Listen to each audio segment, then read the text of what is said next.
That one. Echo.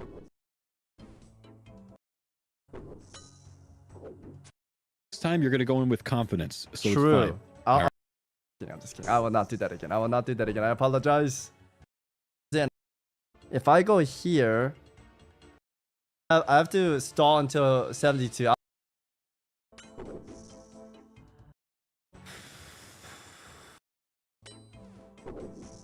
I see chat moving. Greedy? I think it's better safe than sorry, right? If it doesn't log out, not middle.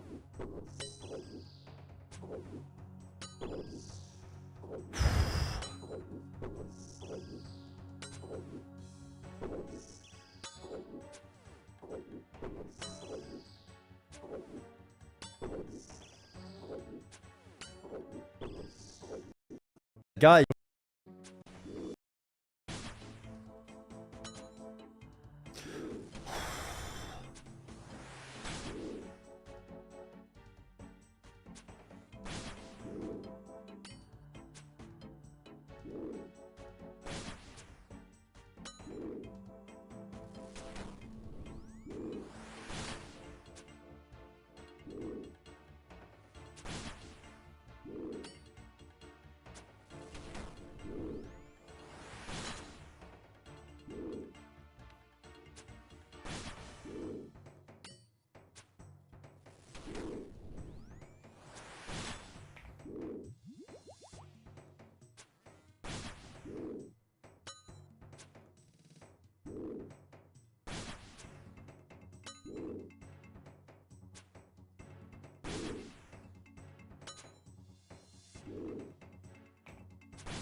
Bro, I see a rabbit, guys.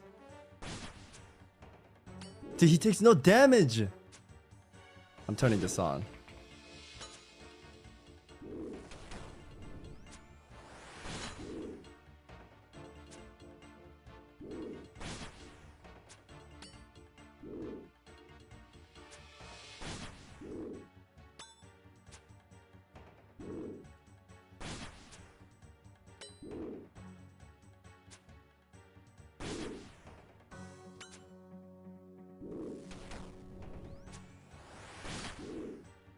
Okay, 21.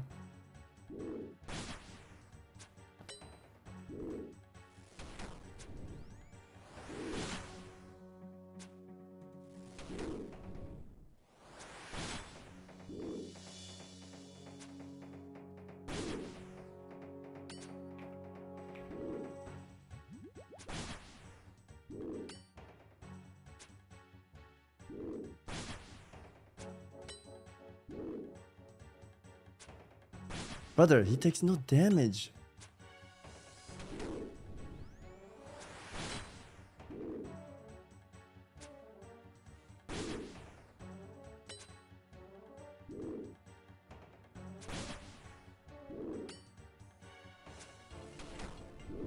I want to prayer flick this, but I don't want to fuck up. I'm not that confident.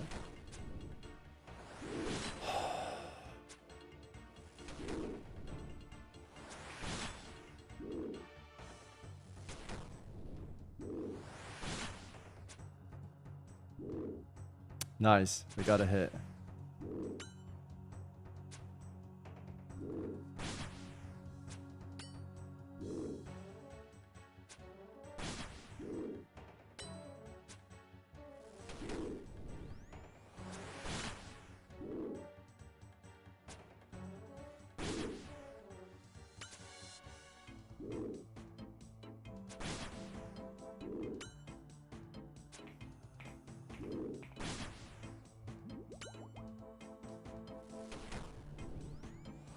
Halfway, come on, baby.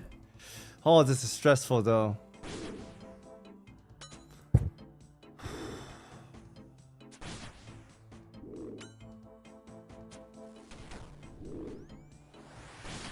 Tommy, do not message me on Discord. You distracted me.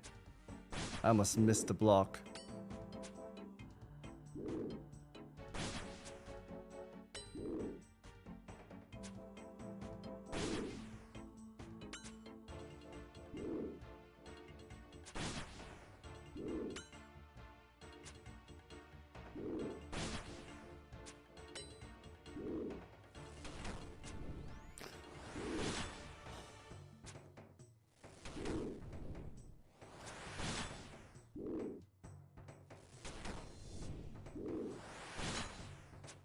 Oh my god. Halfway almost.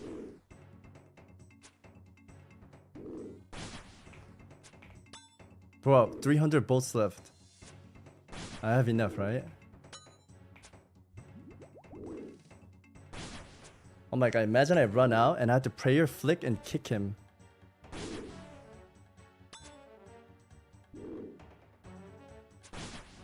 Please, sir. Bro, I'm getting robbed right now. Why can't I hit him? Get me out of here. I'm stressed out.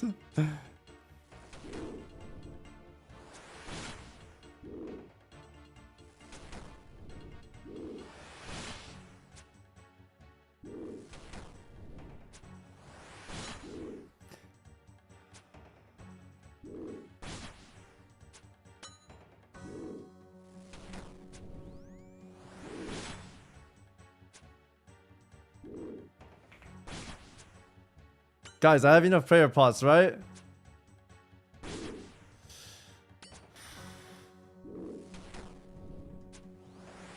Fuck, I wanna flick, but I'm scared I'm gonna F up. We're almost there, we're almost there. We're almost there. Patience, patience, my friends. Assalamu alaikum.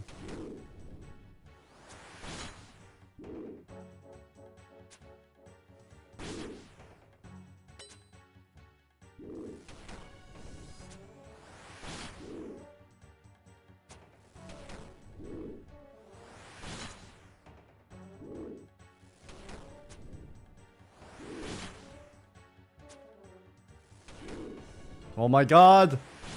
9.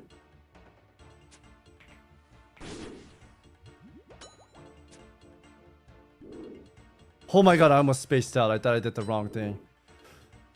Holy shit.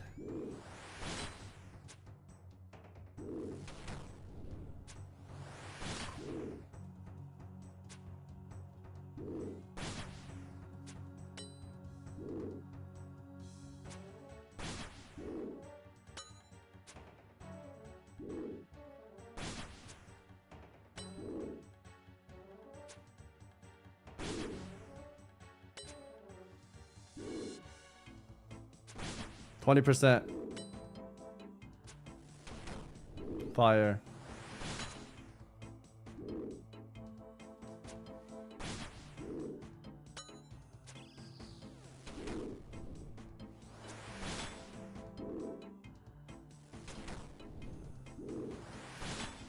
Oh, dude. We're at the finish line right now. We're at the finish line.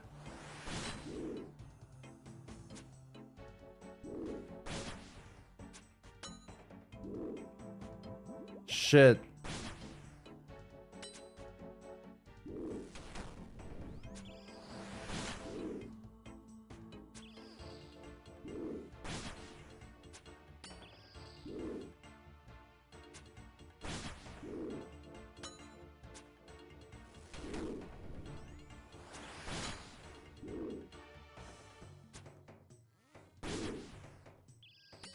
Landed. Nice.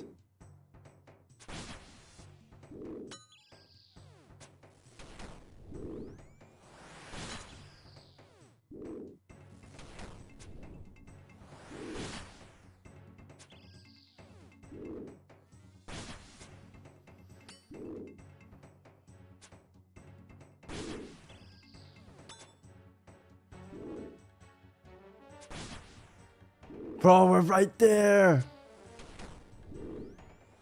Focus up.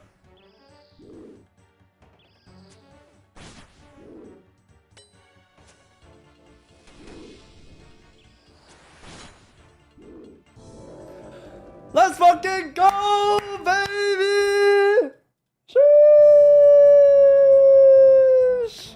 Guys, we fucking did it first try, day 19. Yo, shout out to everyone that helped me get here.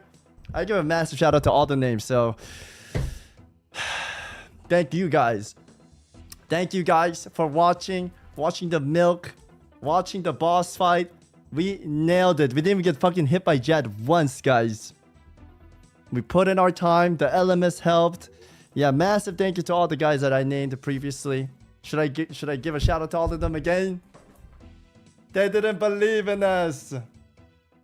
God did. Yo, let's fucking go, baby. Is it in my bag? No way, man. No way. Holy shit, guys. Holy shit. World. 420, guys. 420. That was Easter this year, by the way. Pretty cool. Dude, I was so stressed out. I was so stressed out. And my mind kept getting blank. I was like, oh my god. Am I gonna fuck this up? Or am I gonna win this? And then at the end, I started flicking too a little bit.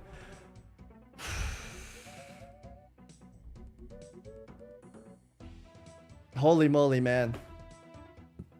Holy moly, man. Guys, we did it. We did it. We did it. Thank you, everybody, for showing up. Thank you for the nice messages. Believers, thank you very much for believing. We pulled it through. I'm having a blast in this game. And now that we got the Fire Cape, I think I can proudly say our next goal will be Inferno Cape, guys. But I am going to do a lot of LMS, so it might take a long time to get there. But we got the Fire Cape first try, guys. Let's fucking go. I'm in it for the long run. People that said I'm going to leave after 1 week. Fuck you guys. They didn't believe in us, guys. Assalamu alaikum. Okay? Woo! Bro. So many people were saying I'm going to die. I saw so many people saying just reset. Bro, you're not going to make it. Man, I saw all those guys and that fueled me up. That fueled me up to lock it in even harder. And we fucking pulled it through, boys. We pulled it through. Also, Oda Block owes me breakfast, guys. I'm thinking like pancakes, bacon, orange juice. Waiter, bring the dessert too. Cheesecake. Oh, 2 go for Guzu, please. 2 go for my main boys. Thank you very much. Guys, poggers in the chat. Poggers in the chat. Holy moly, man. Holy moly. Goodness gracious. Yo, shout out to FoX. Order Block. WooX. Woox. Soup. Guzu. Zario. Soda Poopers. Yes, even you. Soda Poopers. Thank you guys all. I named them all earlier. I don't want to go through all the lists again, okay? Dragon Scimitar and Dragon Medium Helm were the best things you could get. I don't think we had all this. Ready for a live casino where you can bring your game to the table? Then you're ready for OLG.CA's live casino.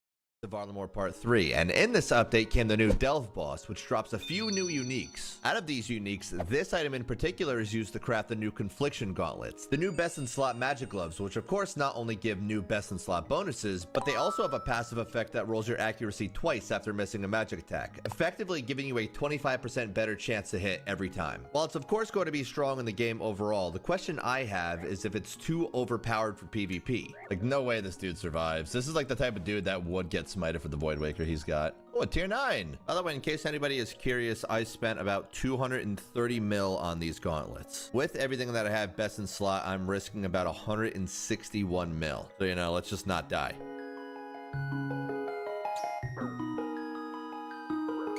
I'm already dead.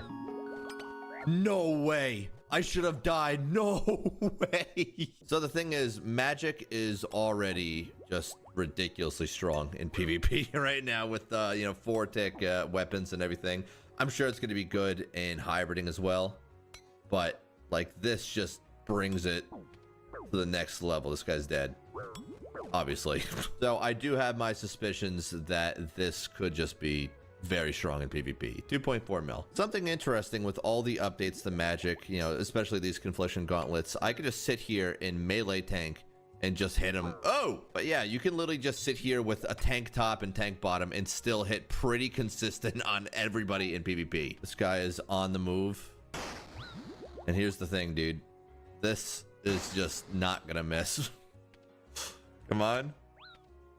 Yeah, it's just not gonna miss, dude. Like, if somebody is unprepared for this, like, it's just so busted.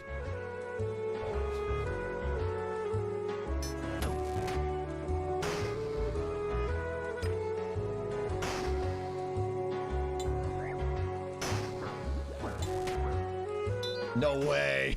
Oh, shit.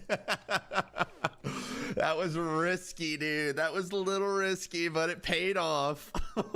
Got the crate 2, and we got 19 mil. The best part about this setup is once they run out of food, like right now, like all you have to do is just get some big hits and they're gone. Dead. Oh! The downtown nuke, bro. The downtown nuke. I mean, it's always best to get them when they're on the run anyway, because it has the least amount of ticks in between. Whereas when you're standing next to them, it's a bit different. That's a mill kill. I'm going to admit something to you that I don't want a single one of you to repeat, but it's the fact that I don't have the ability to grow a good beard unless I commit for like a year, which I've never committed to it, and I don't want it to look like crap, which is why I'm glad I have today's sponsor, Manscaped, since I would look like crap if I hadn't been using their product for 15%. Gauntlets.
Alright, I guess we'll watch this. Here we go. Oh, there's 5 people in here.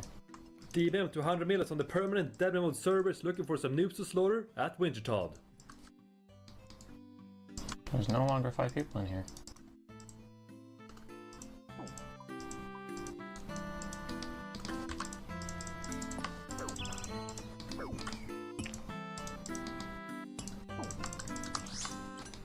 What? What a dumbass. It's because he ran out of warmth, right? When you run out of warmth, you automatically get 1 hit. Oh no, that's funny though. He had no warmth gear on. What? What? What was that? What's going on, guys? Welcome I've to Top seen it, Red OSRS Drake, I've moments seen it. where I feature your clips. The best clip of every video will receive 50 million GP. Simply vote by Oh my, video. Let's go. Pullman and his opponent are both getting very low in food, oh my god, it might be GG here. What? but neither one wants to run. Oh my god, what is that? How does he fucking escape this? Does he just get lucky?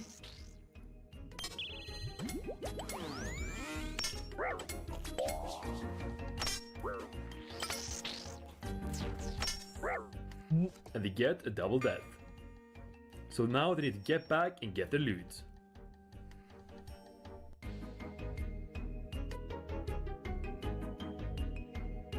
He's just gonna get frozen, no? Bless America, bless America!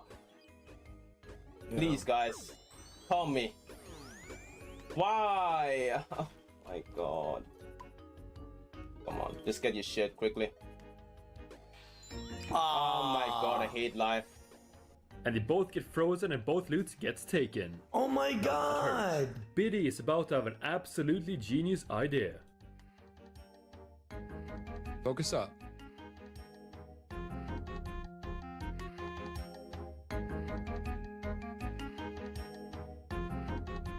Why do I feel like I'm lagging while watching You this seed guy? into him here and he's dead. Seed into him. And I'm Oh. dead. What am I doing? Why would I risk that? What?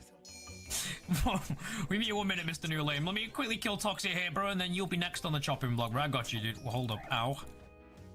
Oh, the Gmaul failed me, but it wasn't bad. Good attempt. Skills Bex is hella dying. I know how this ends. June. I've got to survive his I've got to survive his spec hit.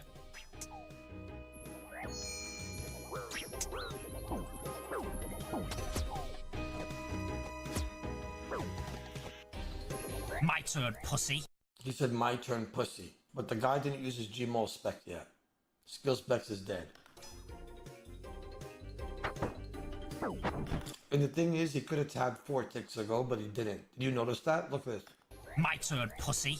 The guy pulls out the Gmol, already 2 ticked it, 3 tick, 4 tick, 5 tick, and then 6 ticks because it was off bid, and he still didn't tab.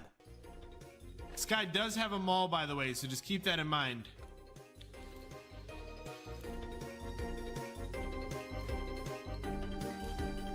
Where are the barrages?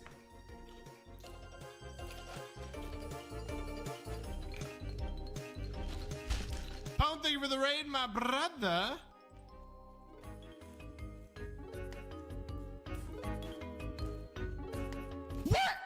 Damn. Pound, thank you for the raid, my brother.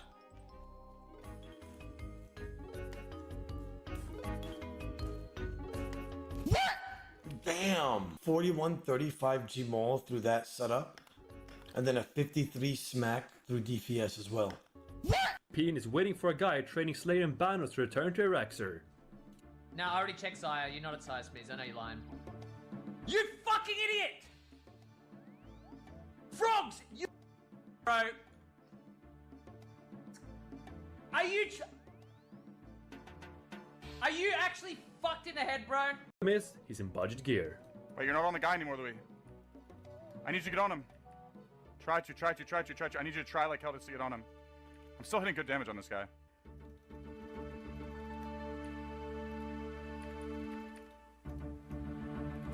I killed him. I fucking got him, Louis. Oh, oh, let's go. Oh my god. Oh my god. I actually fucking focused him out in this gear. No way. Dude, 600 damage? Holy shit. That was an Ironman. Oh my god, I fought so hard for that. Pre is risking on 300 mil. He has no more food and 37 HP. He gets a freeze DD, but it's one step inside multi. So his opponent's clanmate gets on him. And now he's frozen with absolutely nothing. Damn, it's a non+1 world too. Like, how can you fumble this? Like, it's just unfundamentable.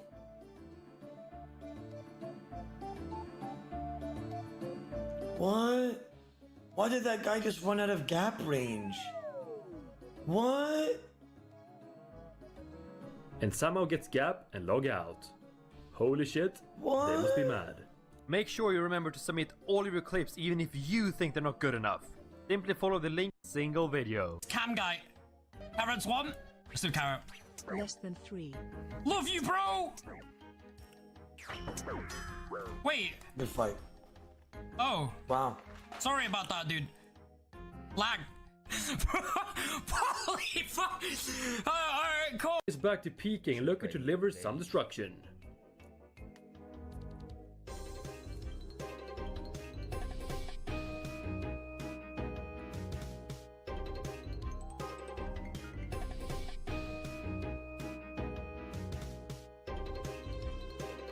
Damn. Oh my god, man. Let's go. That's what I needed. That's what I needed, man. Destruction delivered. Mace has no more food, but he wants the KO. He failed and is now in big trouble.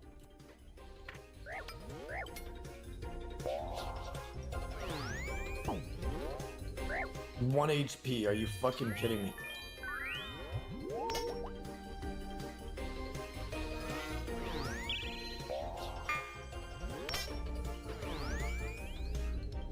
No, let's go. Stingers found a guy risking huge.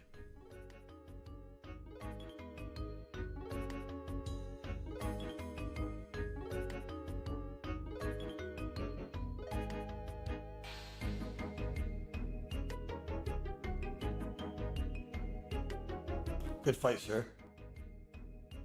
Holy shit, that was smooth. I think I might just... Is AFK Mage gonna be best DPS on this? Can I kill this on a full with just AFK Mage? Purpose found a PVMer risking bank. Okay.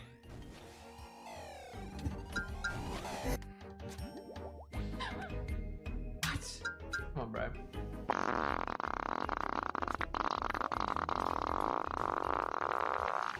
Nah.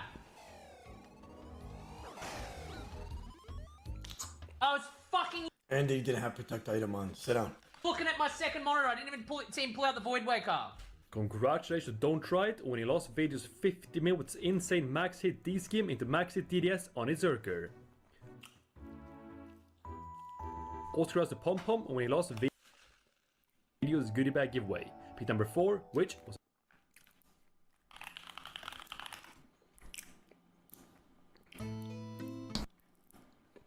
Wait, I want to see this. Hey guys, it's Sonny, and I have a Yama example kill here with Zarov.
Welcome to my Giants Foundry guide. I'm going to be running you through everything you need to know about this members only smithing minigame.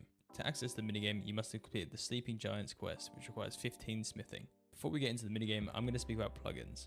The Easy Giants Foundry plugin is one of the most broken minigame plugins. It shows you everything you need to do within the Giants Foundry and exactly when to do it. To download it, head over to the plugin hub, search Easy Giants Foundry and install it. It literally takes any thinking out of the minigame and makes it an incredibly chilled experience.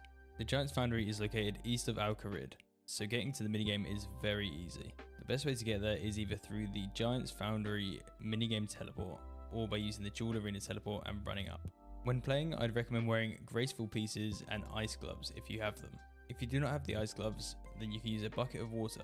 You can pick up a bucket from the pile of buckets in the corner of the Giants Foundry room and then refill at the waterfall. You have to choose which metals you're going to use for your sword.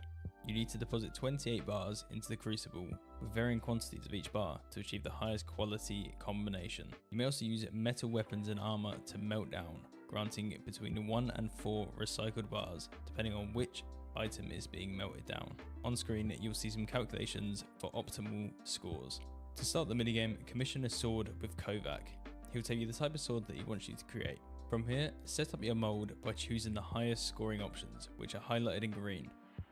Once you've completed your mold, you'll be given a score for it, and next we need to add our chosen bars to the crucible and pour it into the mold.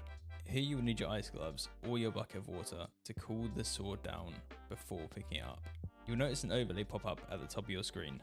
The middle row shows the temperature of your sword, and the bottom row shows each stage you have to complete. The colour of the stage corresponds to the required temperature window.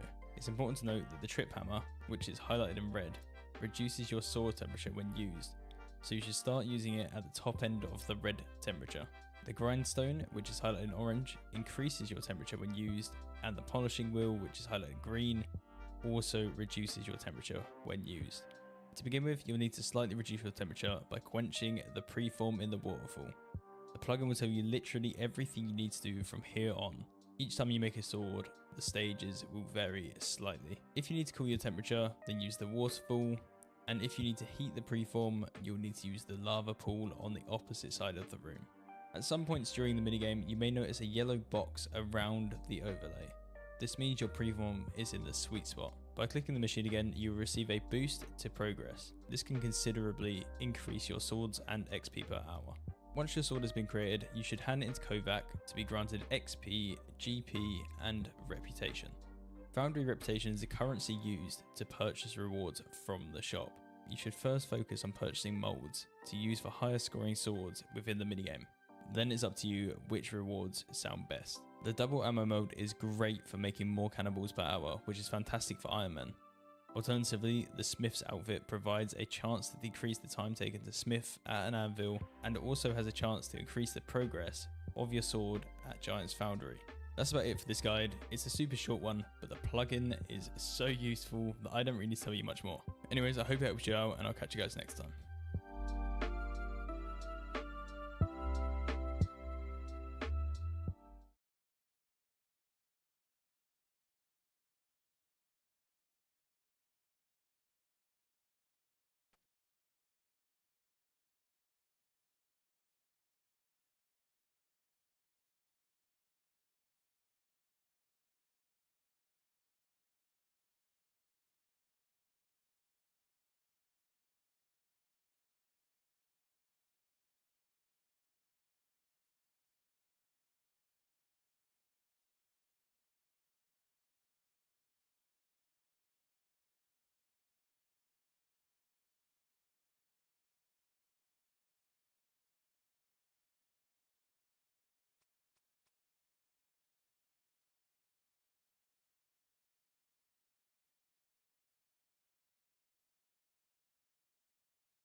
What's up, gamers? My name is Petty Fatty Cake, and today I will be making a guide for the Giants Foundry, and instead of making this super long, I want to make it Nice, short, and sweet, and get you in there as soon as humanly possible. Let's really quick just run through the who, what, where, when, and why of the Giants Foundry. Who? Both Ironman and mains. It's great for both of them. It is super good for iron for recycling some of your loot that you don't really have any extra use for instead of alking, so it's a good way to kind of get some experience twice out of those. You'll be creating these absolute units of a sword that giants would be using to fight each other, and by turning those in, you gain both EXP and points towards the reward shop. Where is the Giants Foundry? It's over by El Kharid, but the easiest way to get there is if you go down to your grouping for the mini games and just find your way to Giants Foundry. Just click on teleport and it should teleport you right there. And why should you do the Giants Foundry? There's I'd say like 3 main reasons. Reason number 1, there is a reward shop. These are great rewards for irons, and for mains, you have the collection log, and the Kovacs grog does sell pretty well in the Grand Exchange. Number 2, you got smithing experience, probably the main reason to come here, but you can get up to 250k smithing experience, and it's really not that click intensive. And last but not least, it can be less expensive than other smithing methods, and even net you some profit depending on what bars and alloys you choose. Requirements are super simple, just 15 smithing, and that is the requirement to complete Sleeping Giants, which is a quest, and don't click off the guide because you have to do a quest. The quest is basically just a tutorial where you're just going to make a sword anyways, and you're going to be doing a lot of that if you're going to be doing the minigame, so you might as well just buckle up and do the quest. Alright, so you've started the game, there's a lot to look at. Before we go in and I walk us through a live playthrough, I do want to explain what each thing is and what it does. This top bar is basically the potential reward points of this sword that you're making. Better molds equals better reward points, and making mistakes lowers your reward points at the end. You really shouldn't worry too much about that bar right now. We can worry about that later when we talk about the molds. The second one here, this is the temperature of the sword. The corresponding color corresponds to when you are able to do a certain activity without incurring a penalty. As you can see, hammer is red, so when you are hammering, which is this trip hammer here, which I'll talk about in a second, you must be within the red zone of heat. For the grindstone, you must be within the yellow. See how they correspond here? And then to be on the polishing, you need to be within the green heat setting. Bottom one that I kind of just talked about is your progress bar from the sword. You'll start here on the left and you'll work your way to the right. Each one of these different phases indicates which job you have to be doing to progress that sword further. To heat your sword up, you will be using this lava pool right here. You can just click it and it will heat preform, which does it slowly, or you can right click and dunk your preform, which heats it up much more quickly. Over here, we have the waterfall. Same thing as with the heating. This cools it off. Clicking it once to cool preform will cool it down slowly, and you can quench the preform by right clicking, which does it much more quickly. As we stated before, you must get your sword into the heat range for the current job to progress it. So now that we are within the red range, this is the trip hammer. This is used to hammer out and shape your blade of the sword, and you must be within the red. The hammer will cool off your preform as it is hammering away, so sometimes you will have to go back and heat it up before continuing to hammer. This green is the polishing wheel, which means that we need to be in the green heat setting. So just to do that, you just click on the polishing wheel, and same thing as the hammer, it will slowly lower the temperature of the sword. This one's a little bit quicker than the hammer. The last one, we have here the grindstone, and it works the opposite of the other two. Working on the grindstone heats up your preform, so you do want to start on the lower end and then have it work its way up. I'm going to play a clip, but you might have noticed that a gold or yellow bar formed around the interface. When this happens, you need to click on the tool that you're working with, whether it's the polishing wheel, the grindstone, or the trip hammer, and this will give you a huge boost in productivity. Watch out, this will bump you over the next job most of the time, so just to be ready to click off if you are close to the edge when you're clicking on it, because it will kind of send you over there and you don't want to incur a penalty. Really quick, thank you guys so much for watching. If you are getting something out of this, if you are learning anything, make sure to like the video, subscribe to my channel for more old school RuneScape content. Next, I'm going to take you through a live playthrough to show you how to play the game. I know for the quest you did have to run through a sword, but there's a few things that you might have missed. What you're wearing doesn't really matter. Fashionscape is best in slot. You are going to need ice gloves though, otherwise this is going to be a huge pain in the ass. Honestly, it's not going to be worth doing if you don't have ice gloves, so get some ice gloves and throw those bad boys on and you are ready to get started. Go to our boy Kovac here. You're going to need to right click, get a commission from him. He's going to give you a type of sword that he is looking for. Next up, you're going to come over here to the mold jig, which should be empty, and it's going to highlight the part that is giving you a bonus for the commission, and it's going to show you which ones are best. For me right here, it's obvious that flat being a 22 is best, or we could do a needlepoint, which is also going to be a total of 22. It doesn't matter which one you have, just the overall value of the two combined is what you're looking for. So let's just throw in a needlepoint here, then click the middle and find which one is best. Looks like this one has 18 and it's all curvy and shit. And then for the base, looking like the Chopper Forte +1 is it, giving us a total potential of 58, which is pretty decent. For one, you're going to start off with a bunch of default molds. You buy better molds in the shop. I am going to do a whole section later in this guide talking about those. If you want to check it out now, I do have all of the time links down in the description. You can skip around to your heart's content. Next up, you're going to load your bars into the crucible where they're going to heat up, melt, and you can pour them into the mold jig. You probably noticed that I have rune plate bodies and Addy B-axes in the inventory. You can use equipment instead of bars as long as the total value of them equals up to a 28 bars, which fills the crucible. All equipment gives you one less bar than what would be required to make the item. I'll discuss how to maximize your usage of these later in the guide. So once you are here, you are going to fill up the crucible. You're going to have to right click and use the equipment if you're not using just straight bars. And then click on the crucible to pour it into your mold, and you can just you don't have to wait for the animation, you can just immediately come to it, and it will always start off on hammer, so you will immediately run to the waterfall, do 3 dunks, and that should be good enough to come over here to the trip hammer and start hammering away. After this, you will follow along on your progress bar. It will be different every time, just alternating between the two. So once we are below the red, we have to get it back in there, so we're just going to dunk it for a few and come back to the hammer until we move on to the green. Once we're in the green here, we're going to come here and quench it so we can get our heat setting down here into the green level. You want to start high on them, but it doesn't matter if you're like not exactly at the top. See, like I'm not going to go heat that up to get it closer. We're just going to go straight over and start polishing away and hope that we get a yellow bar to hit that sweet spot and just skyrocket right on over. That clearly didn't happen, so we are going to have to come heat it up. Once again, we're just going to dunk it to get it up there quickly. It doesn't need to be exact, especially since we're pretty close to the end,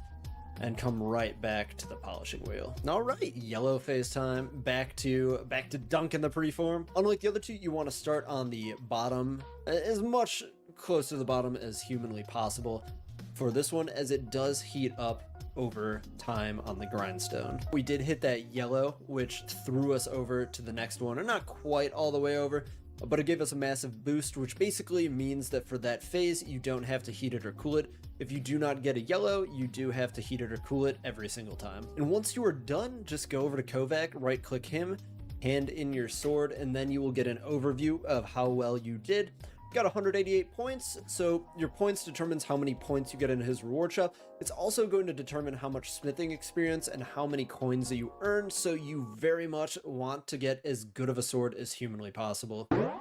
Which ones should you buy first? There is a page on the wiki that does show you the different molds that give you a different best in slot in different categories and how many best in slots that individual mold has. However, I also think it's advantageous to get a commission and then purchase a mold that furthers that individual commission. These only do cost between 300 and 450, or there might be 500s. I don't really remember. I bought them a little bit ago, but ideally, with these swords that you're making, you're going to be able to afford a mold every 2 to 3 swords. So you'll be able to get them pretty quickly along the way. It honestly doesn't take a lot of time. So I do think that purchasing a mold that is making your current commission a better score is a good route to take, or you can just optimize it using the wiki by purchasing the ones that have the most best in slots first, and then slowly working your way down. Other cool shit in here, you got the double ammo mold. You can make twice as many cannonballs at a time now. Kovacs Grog can be sold in the Grand Exchange. This is a good way to make money once you get all of the other stuff. I would avoid the ore pack and the other stuff. Kovacs Grog is probably your way to go as far as a moneymaker. The Smith's Tunic, Smith's Trousers, the Smith's Outfit is going to give you an EXP boost. Honestly, it's not that big of one, but you know, it is what it is. We gotta take what we can get where we can get it, right? Either way, they're all collection log slots. And then finally, there's the Colossal Blade. It is a lower level PKing item, and it kind of looks sick. Let's be real here. Okay, next I'm going to help you choose which alloys you're going to make, and I said alloys instead of bars for a reason. Alloys are going to work much better in the Giant's Foundry than just a standard bar will. The amount of points that you're going to get greatly increases by doing a combination. Just that being said, like the amount that you get for like the base value for an Addy Rune combination is 130, where just Rune alone, like 28 bars of Rune, is a base of 60. So adding in that adamant not only drops your cost, but it's also a much better sword and much better points, much better experience, and much better cash reward. So I'm not here to tell you exactly what to do. I'm just here to provide you the information, and then you can do with it as you see fit. Not everybody is on the same budget as everybody else, so it's best to just have the information and, you know, let her rip. So right here, we have all the different alloys that are available to you. Judging by this, you know, the better bars you use, the better alloys that you make, the more experience that you're going to get. Doing Rune, you're going to top out an average of 250k an hour, just dropping it down to the Mithril Adamantite. At the Myth and Addy tier, you do lose about 50k experience, but below Myth and Addy, and including Myth and Addy, these are all profit. The only ones that you're losing money with is the Addy Rune, so you can make profit with Myth and Addy and still get about 200,000 experience an hour and collection log slots. That's pretty sick. Just scrolling this little table that they made over, we're gonna look at the profits of these, and this profit is calculating just the rewards points that you get from the actual minigame. Of course, you can buy Kovacs Grog, sell that on the Grand Exchange, and make even more money with that. If you're using just bars, which is much more expensive, your profits are going to be pretty limiting, and your loss is going to be pretty heavy with the Rune and Addy tier if you're really rushing those, the better experience rates and the better reputation points. With that, you're actually going to save, like, what is that? Like 600k an hour by using the items to your advantage. And there's another table that shows you which items are the best to use and gives you the lowest amount of GP per bar used. That being said, I told you that I wasn't going to tell you which ones to do, but either do Myth and Addy or Addy and Rune if you can. Otherwise, if your level's not there yet, just do the highest one you possibly can get to. So I did want to talk about how you use the items instead of bars. This is all in the wiki. I will link this page. The last graph that I just showed you is also on the same page, so I'm just going to link this page down in the description below so you can pull it up and use it. GE prices are fluctuating often, not really so much on this stuff since it's kind of bound by ALK price, but you get the gist. Things do change and fluctuate a little bit over time. So you can use this right here, select your bars that you want, and then it will give you a price per bar and the GE price of the item. And then the most important thing that we're going to be looking at is the profit per bar versus the GE bars. So this is going to be the amount of money that you are saving by using this item instead of by just using bars purchased in the Grand Exchange. If that didn't make sense, you are going to want to use the item that has the biggest number in this category right here, with one. What is up, everyone, and welcome to my Giant's Foundry guide. The only requirements you need to participate in this minigame is the completion of the Sleeping Giants quest, guide to which will be in the top right corner now. The only items you would need is the bars you're going to use for smithing, although I do recommend bringing weight reducing gear and the ice gloves. So full graceful, or the arty cloak, or the boots of lightness, and the ice gloves. You don't need the ice gloves, but if you want to get those right now, there is a guide on the top right corner for the ice gloves. Again, you do not need the ice gloves. I'll be showing you how to do this without the ice gloves.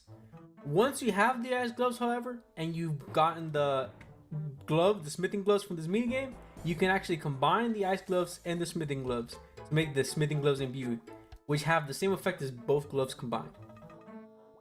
This minigame is located over in Al-Qarid, just southeast of the Al-Qarid Palace. Just head down from the Lumbridge gates, south, follow the path, pass through these gates south of the PvP arena, and you should be able to follow the bridge around over to the Foundry area. Another way of getting here would be to go to grouping and select the Giant's Foundry and then click teleport. Once you're here, go ahead and head inside. Once you're inside, you see there is a bank to the east you can use whenever you want. To the west, you see a polishing wheel, a grinding stone, and a trip hammer. To the north, you find a free-form storage, which means you can just put up your sword there if you want to just take a break for a minute and you don't want to finish that sword. Next to that, you will find a lava pool, and between the polishing stones and the grinding stones, you find a waterfall. If you have Rune Light, I recommend leaving the shift button pressed and changing the left click to quench instead of cool in the waterfall, and swap left click from heat to dunk in the lava pool. This will make things go faster. If you do not have Rune Light, or if you're on mobile, you can just right click dunk instead. It's not that big a difference, it's just a little bit of quality of life. After completing the quest, you want to go ahead and commission from Kovac, and he'll tell you what kind of sword you have to make. Click on the mold and you can set up the sword. This is not difficult at all. All you have to do is just choose whichever one gives you the most amount of points. For example, for me, this is narrow and light, 8 and 10. That's 18, that's better than anything else I have. It's really no brainer, just click the bigger number. Once you've set up your sword, head up to the bank and pull your bars. Now there are two different things you can use for this. You can use items or you can use bars. I highly recommend using items, especially if you're an Ironman, because you get more XP out of each bar. However, for a 5 cost smithing item, you will only get 4 bars of use when you use them in the Crucible. For example, a Mithril Plate Body costs 5 bars to make, but when using the Crucible, it only uses up 4 bars. An Adamant Warhammer costs 3 bars to make, but when using the Crucible, it only counts as 2 bars. Another thing is, I highly recommend, and I mean pretty much, you need to use 2 different bars to do this. Otherwise your experience is cut by a lot. There's actually a math equation you can use to figure out how much experience you get by combining 2 different sets of items, but I didn't drop out of college to do math now, so throwing out the window. A combination of adamant and rune will always give you more experience and more points than just rune. So I highly recommend you use a combination of 2. To fill the Crucible, you need a total of 28 bars, or the items that come up to 28 bars.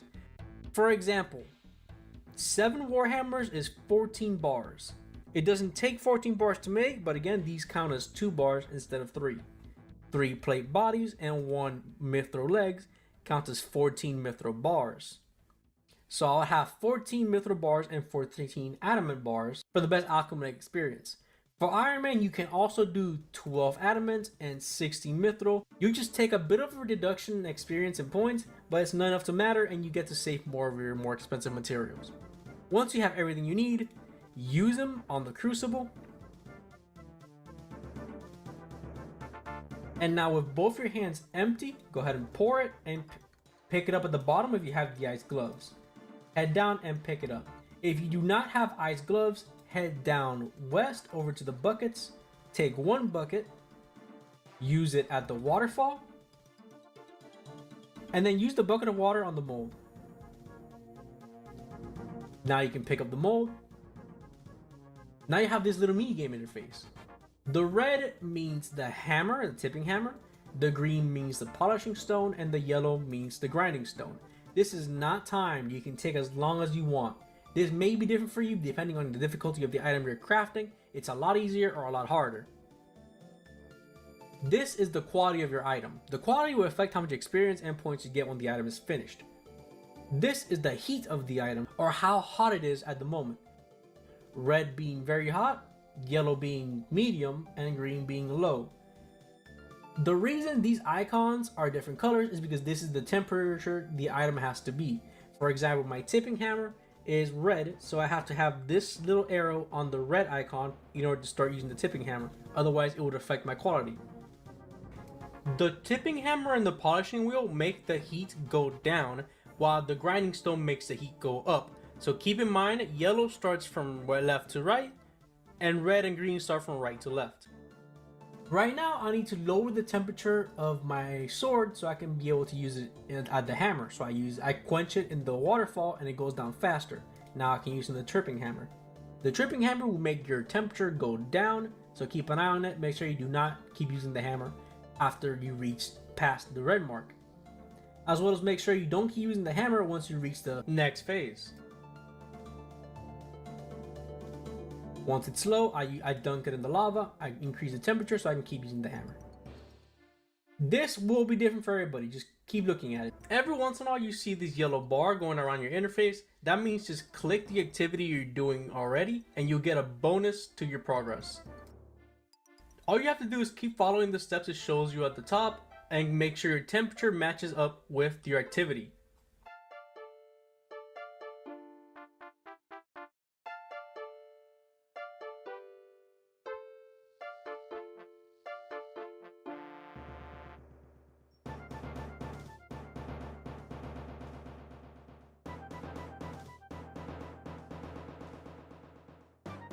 Remember that the grinding stone increases your temperature, so you want to start from left to right rather than the green and red, which you want to start from right to left.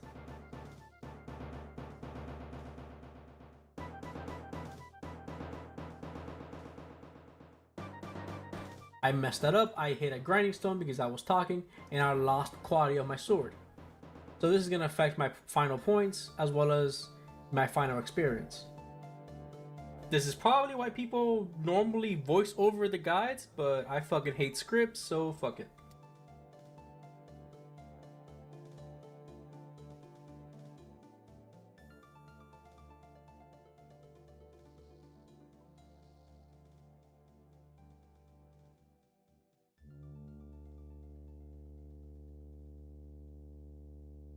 The bottom bar is different for everybody, so you have to adapt as you get the bar. It changes every time you get a different sword. Once your sword is completed, it means the bottom bar is gray. You just hand it in to Kovac, and he'll give you points, experience, and gold depending on the quality of your sword. And that is your first sword made. You can receive another commission, or you can just go to the shop with Kovac and you see everything he has to offer. I no longer have them, but you should be able to buy some of the pieces for the mold. I highly recommend you buy those because they will increase both your experience and points per hour. They're very good to have. I have actually bought all of them, which is why you can't see them down here. In your screen, you should be able to see them. The rest of the items are the double cannonball mold, which lets you craft cannonballs twice as fast. Kovac's grog, which increases your smithing level by 4. The smithing catalyst, which gives you double the experience of the bar that you're making, as well as reduces the cost of the coal that you need to use to make the bar by half. An ore pack, which is just a bag of 30 ore. A smithing tunic, smithing trousers, smithing boots, and smithing gloves. Each piece has a 20% chance of increasing the speed it takes you to smith an item in an anvil by 20%. The full set together guarantees an 100% chance that you smith items in the anvil a lot faster. And a Colossus sword. I love this sword because it increases the damage you do depending on the size of the monster.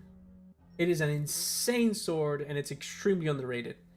I've done pest control with this sword, and at level 60 strength and attack, I can hit 31s on the portal. So this is a very underrated sword. People don't seem to really know about it. It's an insane sword. Try it out. And that is all you need to know about the Giant's Foundry.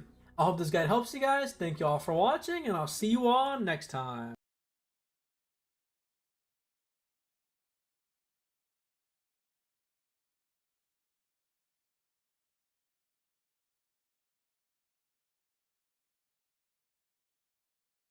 Hey, how's it going? And welcome back to another duo group Iron.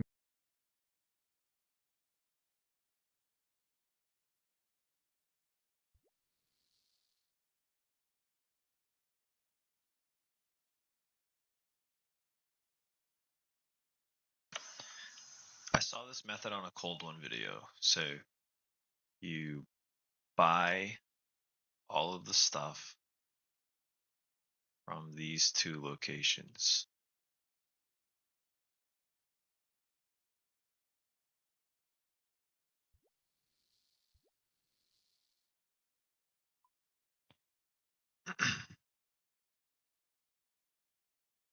So you come to Jatazo to buy all of the mithril claws.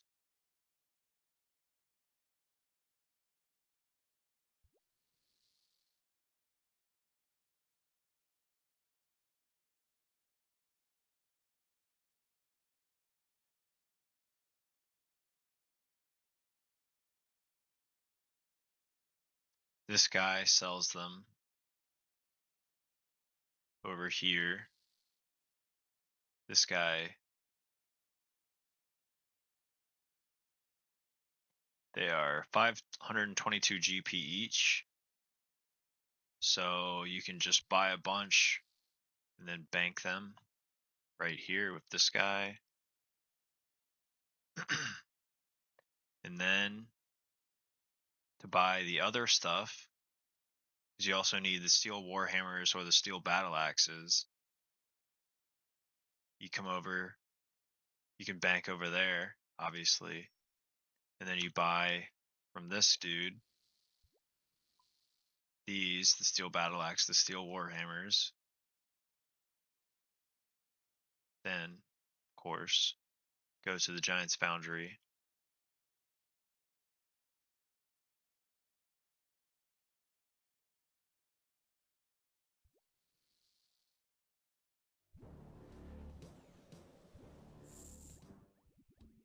We'll turn some sounds on.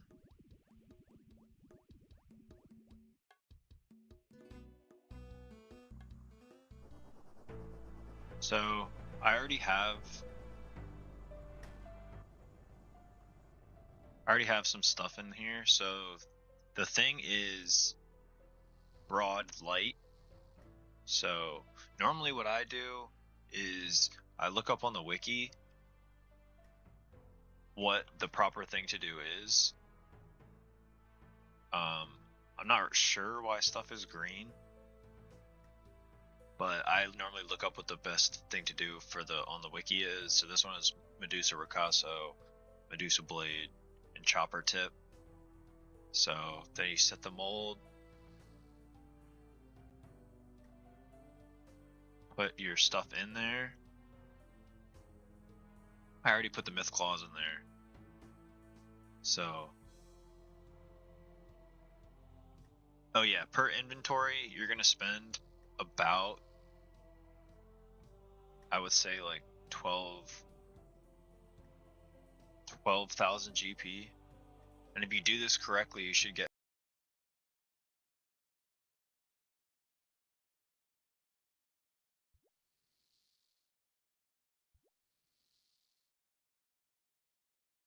No, Tar, don't do it. You could still get dead. Whoa. Ran it home. So this is what I got after like 4 or 5 days at Miscellanea. I've been trying to keep it at 99%, 100%.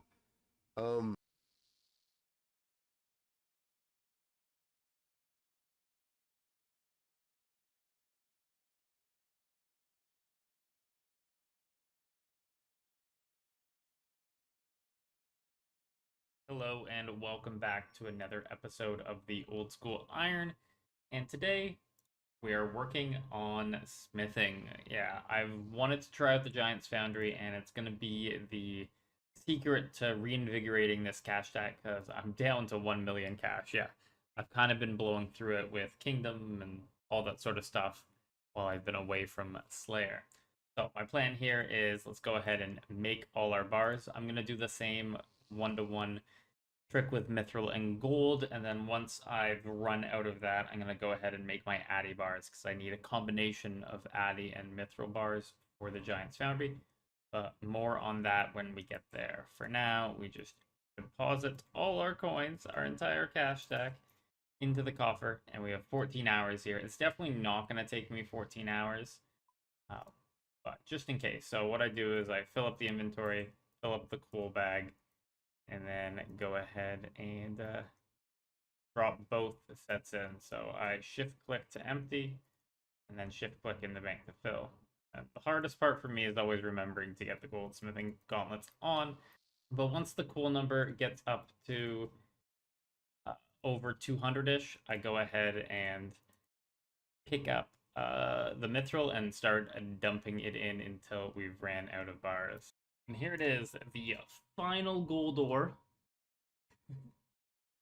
Just gonna do it as a ceremonious thing.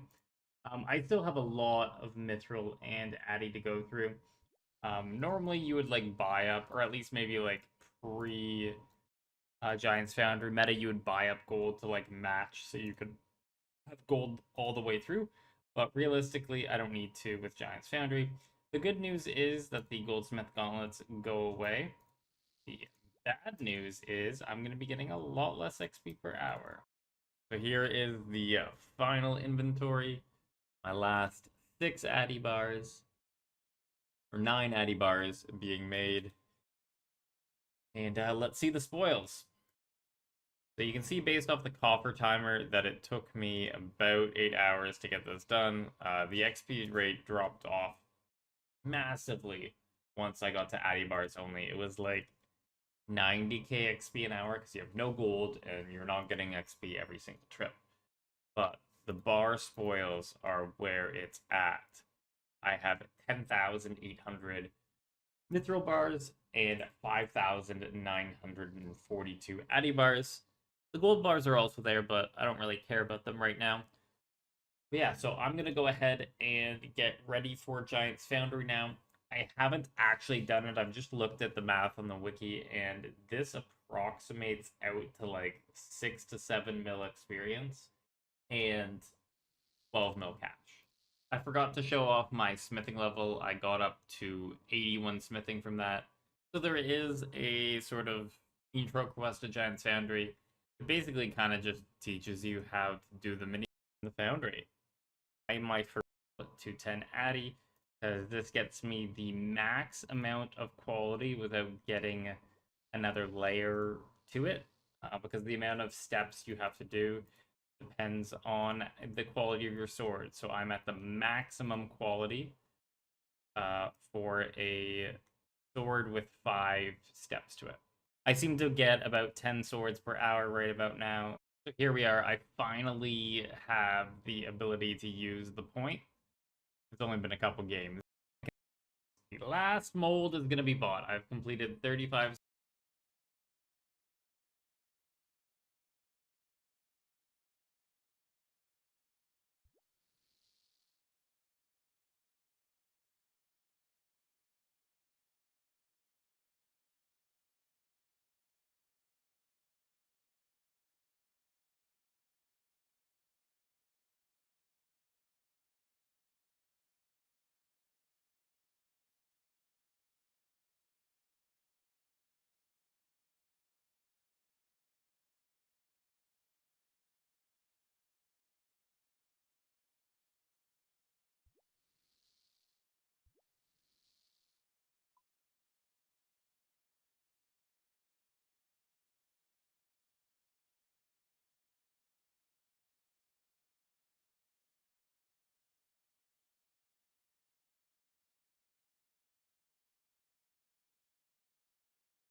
Welcome to RUNESCAPE. I make fast guides here designed to help you accomplish an old school RuneScape goal or task as quickly and efficiently as possible. Today's walkthrough is for the Giants Foundry and will cover requirements, getting there, objectives, suggested inventory, mechanics, and rewards. So listen, Giant's Foundry is very, very simple. So much that you can easily expect to complete this minigame as soon as you finish its prerequisite quest, Sleeping Giants. Feel free to utilize the chapters in the video timeline to navigate to whichever section of information you are interested in. So the Giant's Foundry, the solution to having no more Blast Furnace runs, right? Well, not exactly. Blast Furnace is still a lot more experience per hour, but the Giant's Foundry is definitely a formidable substitute, especially when it comes to lower levels and the amount of gold you get from it. I would definitely recommend this minigame to anyone because it is extremely fast, can be used to get rid of all your unnecessary armor pieces, and gives a very generous amount of GP. Not to mention, the smithing set is grade A drip. So let's get into it. Before attempting the Giant's Foundry, all you need is completion of the quest Sleeping Giants, which requires 15 smithing. That quest is extremely short and really only exists to introduce you to the minigame. That's all you really need aside from the materials that go into the game. More on that soon though. There's multiple ways of getting to the Giant's Foundry east of Al-Kharid, where the minigame is located. Personally, I just use the grouping teleport, which is always available and very easy. If for some reason you left and needed to get back or it's on cooldown, you could use a Ring of Dueling or Amulet of Glory to get you relatively close. Giant's Foundry is honestly one of the easiest minigames available today. The objective is simple: craft a sword for Kovacs, the giant that runs the foundry, to the highest possible quality you can get, alternating between 5 different tasks: heating and cooling the sword, and using 3 different tools to shape the sword preform. We'll cover these in detail in the mechanics section, but these 5 tasks work in tandem with the refinement HUD specific to Giant's Foundry. Harmonizing these 5 tasks with the HUD is all you have to do.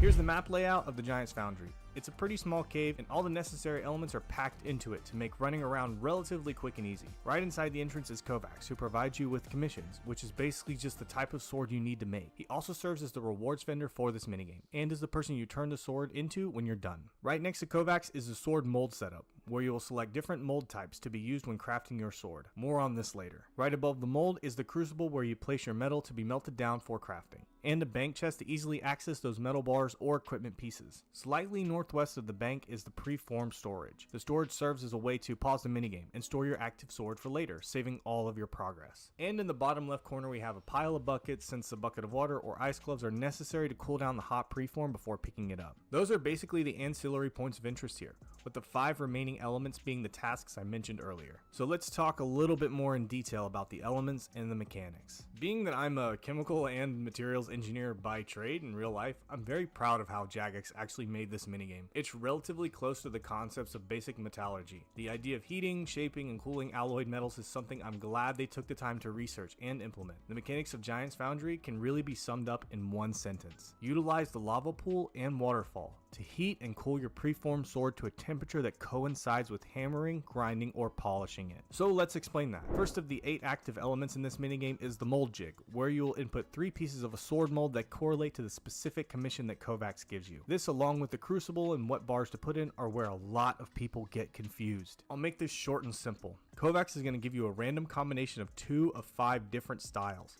to make your sword preform with. These 5 styles are broad, light, heavy, spiked, and flat. Depending on what he gives you, your job is to choose the best 3 possible fork, blade, and tip combinations of molds from your mold library to make that sword. Each mold available gives certain bonuses to the overall sword preform, and these bonus points add up to boost the final quality of your sword. Sword quality directly correlates to the amount of XP, GP, and points you get when you turn the sword in, so you absolutely always want to use the best possible mold. This may seem like a puzzle, but let's skip all of that and state the obvious. All you need to do is select the mold that gives you the most points. Simple addition of the 2 commission styles will help you decide that. Here's a quick example. So here Kovacs asks for a narrow light sword. Looking at my tip options, I immediately see 3 major choices: the needle point, serrated tip, and corrupted point. The needle point gives 18 narrow and 3 light commission bonuses. The serrated tip gives 4 narrow and 16 light. And the corrupted point gives 8 narrow and 10 light. That's a total of 21 points for the needle point, 20 for the serrated tip, and 18 for the corrupted point. So naturally, I'll choose the needle point here. For the blade, I have the serpent blade with 18 total points, the flamberge blade with 16 total points, and the stiletto blade with 14. So I'll go with the serpent blade here. And for the fort, I have the stiletto fort at 18 and the serpent ricasso at 14. So I'll choose the stiletto fort here. This gives me a total of 36 points to the narrow commission and 21 for the light commission. As you can see, it's really that easy. One final note on the mold choices: when you start doing the Giants Foundry, you'll quickly notice that you were given some really lackluster default molds to choose from. In fact, you have 0 possible mold combinations that could be considered optimal. That's because as part of the reward for Giants Foundry, you have the option to purchase molds to permanently add to your mold library. I'll get more into this during the rewards section, but let me just say this now. You absolutely need to buy the molds as they become available to you. The quality of your sword increases immensely as you unlock the high level molds, which results in higher overall throughput as you play this minigame. As enticing as the designer level smithing outfit can look, and thought of smithing 8 cannonballs at a time may sound, trust me, they can wait. The next major element that can cause confusion is the crucible, where you add your metal to form your preform. The crucible needs 28 total metal bars before you can pour it into your mold jig, which can be made up of both metal bars and metal armor pieces. Metal bars input into the crucible in a 1-to-1 ratio, meaning if you put in 14 mithril bars, it counts as 14. Armor pieces count as 1 less than the amount of bars it took to smith them, meaning if I put in 1 mithril plate body into the crucible, that's going to count as only 4 mithril bars, since it took me 5 to smith that item. Basically, the whole point is to throw whatever you want to make the total bar count equal 28. Just be sure to make sure that it equals 28, because if not, it will let you know that you are exceeding the 28, which it will still accept that, but you will lose any excess bars you're contributing at that time. Meaning if I have 26 bars in my crucible right now and I put in that mithril plate body I mentioned earlier, it's going to go up to 28, but I'm going to lose 2 extra bars because there's 4 total available from the mithril plate body. At any point, you can also empty the crucible, which will cause you to lose any items or bars you put in there. So be careful of that as well. You can always check on how many bars you have accumulated into the crucible by right-clicking it and selecting the check option.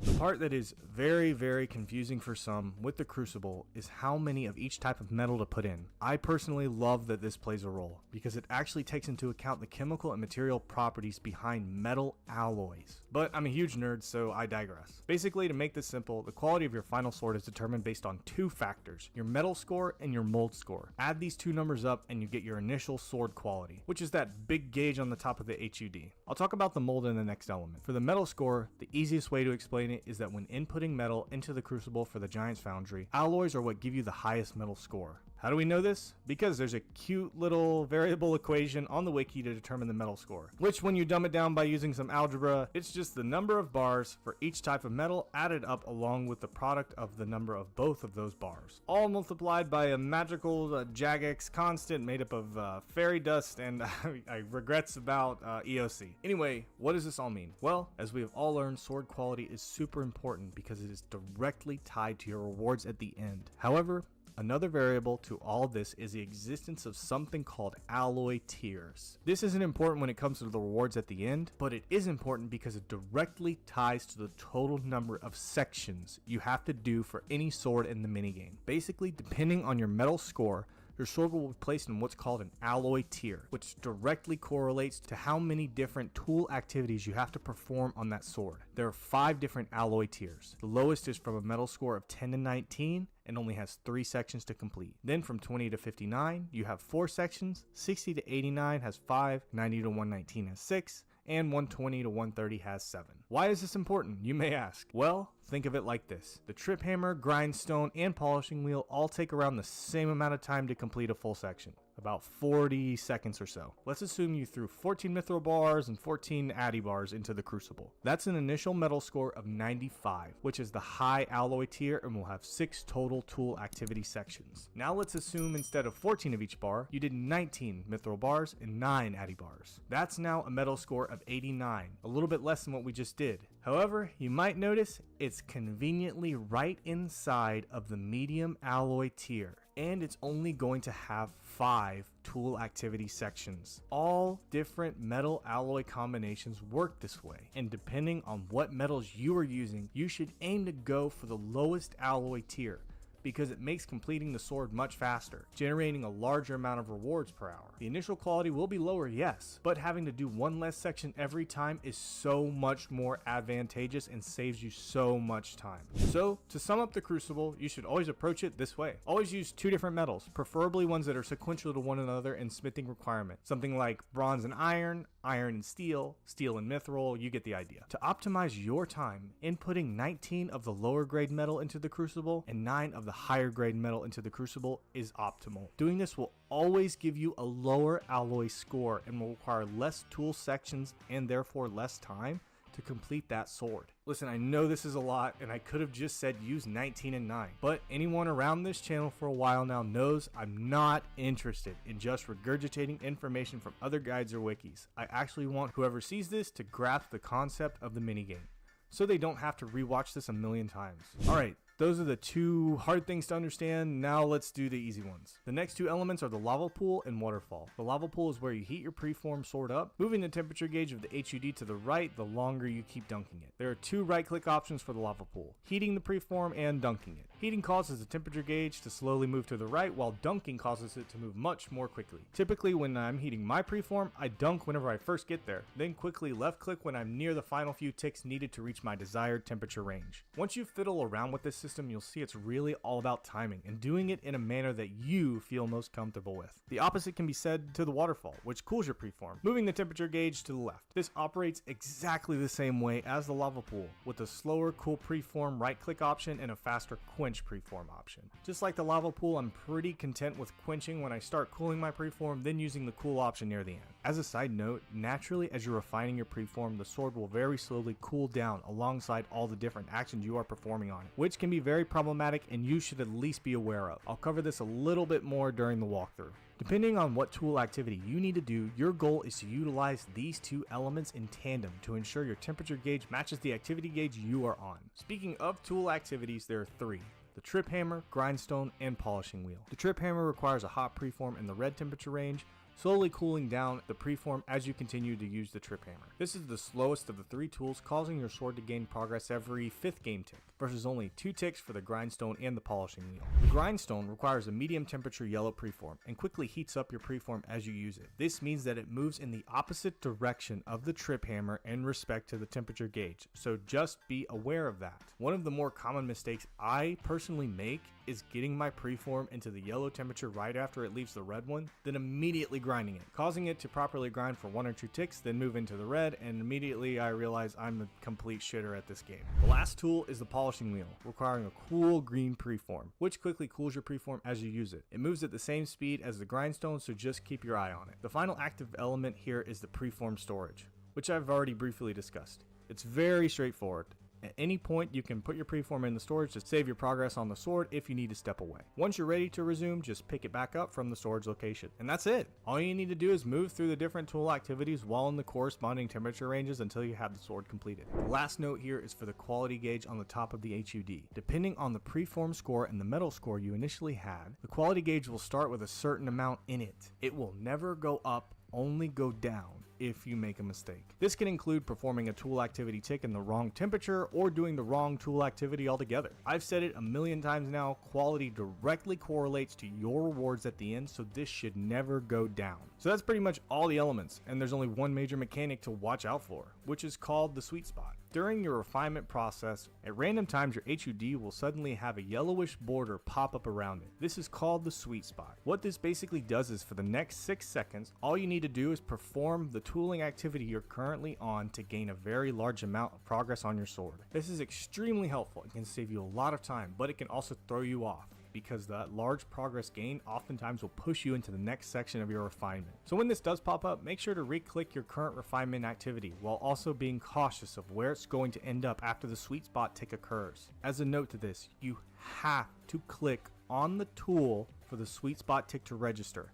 You can't just keep using the tool if you already are. You'll know if you got the sweet spot tick to register because your border will turn green prior to the progress being made. Depending on how many sections of refinement you have to do, expect to see 3 sweet spots for 6 to 7 sections and 2 for anything less. To finish this section, all you need to do once you finish your sword is hand it in to Kovacs, where he will give you a very generous amount of smithing XP, GP, and some points to spend on the reward shop. You can then immediately choose to have another commission or wait. As a note, there is no wait weight on how long it takes you to complete your sword. All that matters at the end of the day in this minigame is the quality of the sword. Speaking of rewards, Giants Foundry has your very standard setup for rewards. A smithing centric outfit that looks honestly absolutely amazing, some consumables to help you boost your smithing level, and most importantly, a godsend of a double ammo mold, which can smith 8 cannonballs at once. I can't begin to explain how helpful this is, and anybody who does Slayer already knows this. You can also buy the Berserk sword here, which is pretty neat too, right? As I said before, just based on my experience with this minigame, I would hold off on getting these items in lieu of unlocking the preform molds, which will be automatically added to your mold library. These molds are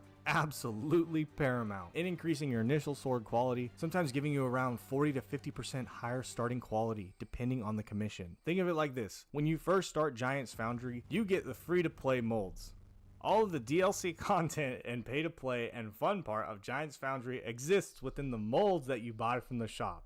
They're so important and they cannot be underestimated. It makes a huge difference and is well worth the investment. Alright, so let's walk through an example of completing a commission in the Giants Foundry. For this example, I'm just wearing a full graceful outfit, save wearing a pair of ice gloves, which you need to pick up the preform after pouring the metal into the crucible. If you don't have ice gloves, you'll need to grab a bucket from the nearby pile and fill it with water from the waterfall right behind you. Then use the bucket of water on the mold after pouring your metal into it. Aside from that, you don't really need anything else. So we'll start by getting a commission assigned from Kovacs, which he wants a broad light sword.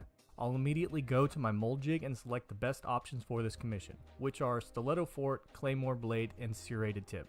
This is a pretty ugly commission combination, I'm not gonna lie, but I mean, that's just the way she goes, man. Once I have my mold jig set up, I'll run over to the bank chest and grab my bars. As we've discussed, the optimal choice here is to use 2 different metals with 19 of the lower grade and 9 of the higher grade, as it will result in 1 less tool activity to complete. For this example, I'm using 19 mithril bars and 9 addy bars. So I'll grab my bars and throw them into the crucible, after which I'll then pour them into the mold jig. Once that's done, I'll run over to the mold jig and pick up my preform. At this point, it's time to start actually processing the sword. A good tip at the start is you almost always start with the trip hammer being your first activity to do. Because of this, you can always expect your first action to be cooling your preform via the waterfall, which you'll see me doing right here. It doesn't need much to get into the red temperature range, and as we use the trip hammer, it will slowly cool down, so we want it on the right hand side of the red temperature range at the start to maximize the amount of trip hammer ticks we can do. I'll process this through the trip hammer until either I finish this tool activity section or the temperature gauge moves out of the red. A good tip to note, typically unless you have a sweet spot proc, almost all activities will require you to reheat or recool your preform 1 time. You'll also notice me do this a lot, which is hovering my mouse to the next area I know I'm going to need to go to. This is likely something you are going to pick up over time as well. Being proactive is definitely a really helpful trait to have in this minigame. So instead of chancing the temperature gauge moving out of the red here, I chose to reheat it just a little bit in the lava pool to avoid accidentally using the trip hammer outside of the red range, which would result in a loss on the quality of my sword. So I reheat it just a little bit, then finish up the first trip hammer activity. After finishing that section, I see the next section is the grindstone, which needs a yellow temperature and will move to the right as I use it. Because of this, I want to cool my preform using the waterfall all the way to the left hand side of the yellow temperature gauge. Once I have that done, I'll move to the grindstone and continue processing. While processing, I see that I got a sweet spot proc, meaning that I should click on the grindstone again to activate it and get a good chunk of completion on my sword. However, I also noticed that this will likely put me really close, if not over, to ending this grindstone activity. So I'm going to click it, but also be ready to click off as soon as possible, just in case that tick pushes me over. Which sure enough, it was literally just enough to move it into the next activity section, which is the polishing wheel. This requires a green temperature range and causes the gauge to move to the right. So what I want to do here is cool the preform at the waterfall until it is in the right hand side of the green temperature range. Once I do that, I'll begin processing on the polishing wheel. As stated before, if you don't get a sweet spot, you'll likely need to reheat or cool 1 time during each activity, which you'll notice I have to do here. Once I finish the polishing wheel, it's back to the grindstone, meaning I want the temperature gauge on the left side in the yellow. So I'll heat my preform there and begin grinding again. I need to cool it off 1 time, then finish up and move to the last tool activity, which is trip hammering. The gauge wants to be on the right hand side of the red temperature range, so I'll heat it up here and begin hammering. Luckily, since I had 5 sections for this sword and I've only seen 1 sweet spot, I know I'm gonna get another one here. meaning I won't need to reheat my sword before finishing. Which, as you can see, it does happen, and I'm able to finish the sword off. Lastly, I'll just turn this sword into Kovacs and get my reward, which is about 12,500 smithing XP, 25k GP, and some reputation points for the shop. As you can see, the sword was done in exactly 5 minutes and 19 seconds, which is about the average for any sword with this mini section. As stated earlier, each section takes about 40 seconds or so, give or take, so you could do the math to figure out how long it would take to process 4, 6, or 7 section swords. And that's really it. I mean, like I've said too many times now, this is a really easy minigame, but it definitely has a few tricks to make it easier. Just some real talk before we go. Honestly, I think the best part of Giants Foundry is the early game GP potential. Keep in mind the only prerequisite for this minigame is completing Sleeping Giants, which requires 15 smithing. You can get 15 smithing literally within a couple of hours of starting the game. Just for kicks, I did a few runs of Giants Foundry making swords with 19 bronze and 9 iron bars. Since that's the lowest level alloy combination, it can literally be made at 15 smithing. I even used a bucket of water to cool the preform and default molds. The average time it took me to complete a sword was about 4 minutes and 18 seconds, and I got an average of 8,045 GP per sword. If you extrapolate that to an hour, it's still literally over 110,000 GP an hour. Literally fresh out the gate, man. Obviously that number is tied to the fact that you have to smith the bars or armor pieces to run this minigame, but still, I feel like this should be the new go-to default early game money making method, especially for ironmen and low level or new players. Either way, if this video helped you out, feel free to leave a like, and as always, if you think there was any information that needed more time or a better explanation, let me know in the comments. Being a smaller creator, I do actually read everything you guys say, and it means a lot.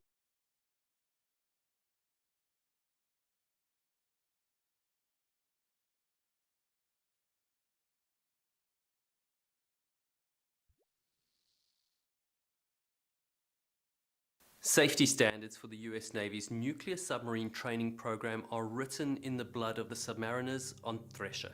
The sailors followed their standard operating procedures into a cascade of failures, plummeting to the depths of the Atlantic. Thresher is the fastest and quietest submarine of its day, matching the smaller contemporary Skipjack class. It's created to find and destroy Soviet submarines. It has the most advanced weapon system, including launchers for the US Navy's newest anti-submarine missile, Subrock. It also has passive and active sonar that can detect vessels at unprecedented range. It's the first of a new class of nuclear-powered submarines, combining the attributes of an attack submarine and a specialized hunter-killer craft. The submarine has a cigar-shaped hull for efficient underwater performance based on the research submarine Albacore AGSS 569. In its bow is the massive BQQ-2 sonar, which is the most advanced sonar ever fitted to a submarine. The Thresher's 4 torpedo tubes sit behind the sonar, 2 on each side, angled out at 10 degrees from the centerline. They can fire the latest anti-ship and anti-submarine torpedoes, and at a later stage will be refitted to fire the ASROC anti-submarine rockets. ASROC is a combination rocket and torpedo. It's launched like a conventional torpedo, shoots to the surface, leaves the water on a ballistic trajectory, and plunges back into the water at the target site where the nuclear warhead detonates. The submarine's S5W nuclear reactor plant gives it unlimited range. Its pressure hull, constructed of HY80 steel, enables it to dive to 400 meters. Following Navy tradition, the class of subs is originally named Thresher after the first boat. The contract to build Thresher is awarded to Portsmouth Naval Shipyard on the east coast of the US. Its keel is laid on the 28th of May 1958. It's launched on the 9th of July 1960 and is commissioned on the 3rd of August 1961 under Commander Dean Axine. Thresher conducts lengthy sea trials in the Western Atlantic and Caribbean seas throughout 1961 and 1962. These tests allow a thorough evaluation of its many new and complex technological features and weapons. It takes part in nuclear submarine exercise New Sub-X 3-61 off the northeastern coast of the United States from the 18th to the 24th of September 1961. On the 18th of October 61, Thresher and diesel-electric submarine Cavella head south on a 3-week test and training cruise to San Juan, Puerto Rico, arriving on the 2nd of November. The nuclear reactor is shut down while in port. No shore power connection is available in San Juan, so the ship's backup diesel generator is used to carry the electrical loads while in port. After several hours, the backup generator breaks down and the electrical load is transferred to the ship's battery. Most of the battery power is needed to keep vital systems operating and to restart the reactor, so lighting and air conditioning are shut down. Without air conditioning, the temperature and humidity in the submarine rises to as high as 60 degrees Celsius after 10 hours, while the crew tries to repair the diesel generator. It becomes clear that the generator won't be fixed before the battery runs down, so the crew tries to restart the reactor. But the battery charge is already too low. The captain returns to the ship from a shore function just after the battery goes dead. The crew borrows a cable from another ship in the harbor and connects to Cavella, which provides enough power to allow Thresher to jumpstart her reactor. Thresher conducts further trials and fires test torpedoes before returning to Portsmouth on the 29th of November. The boat remains in port through the end of the year and spends the first 2 months of 1962 with its sonar and subrock systems under evaluation. In March, it takes part in New Subex 2-62, which is an exercise to improve the tactical capabilities of nuclear submarines and anti-submarine warfare training with Task Group Alpha. Off Charleston, South Carolina, Thresher undertakes operations supporting the development of the Subrock anti-submarine missile. It returns briefly to New England, then heads to Florida for more Subrock tests. In Port Canaveral, a tugboat accidentally hits the sub, damaging one of its ballast tanks. After being repaired at Groton, Connecticut by the Electric Boat Company, Thresher heads south for more tests and trials off Key West, then returns north. It enters Portsmouth Shipyard on the 16th of July 62 for a scheduled 6-month maintenance program. One of the systems they need to check over carefully is the ballast system, which has been repaired after being hit by the tug. In order to service the system, the engineers install temporary strainers in the pipes to protect the valves. These strainers block contaminants from entering the pipework while the system is open. The work takes longer than expected, and nearly 9 months later, the ship is finally recertified and undocked on the 8th of April 1963. On Tuesday the 9th of April at 0800, Thresher, under the command of Lieutenant Commander John Wesley Harvey, departs from Kittery, Maine. It meets up with the submarine rescue ship Skylark at 1100 to begin its initial post-overhaul dive trials. Together, they sail to an area about 100 nautical miles east of Cape Cod, Massachusetts. During its 2 years of service, it's already been to its test depth about 40 times. In the afternoon, Thresher conducts an initial trim dive test, surfaces, then performs a second dive to 200 meters deep, which is half its test depth, where it remains submerged overnight. The next day, Wednesday the 10th of April at 0630, Thresher re-establishes underwater communications with Skylark and sets about preparing for deep dive trials. At 0747, it starts to descend to the test depth of 400 meters. 5 minutes later, it levels off at 220 meters and contacts the surface while the crew inspect the ship for leaks. No leaks are found and Thresher continues its dive. At 0825, it reaches 300 meters. Submarines typically rely on speed and deck angle or their angle of attack to ascend or descend. Much like a plane that alters the angle of its elevator to point the nose up or down, a submarine uses the angle of its diving planes and is propelled at an angle toward the surface or into a dive. If the sub is going fast and the diving planes jam when it's already at its test depth, it could send the ship below that depth in a matter of seconds.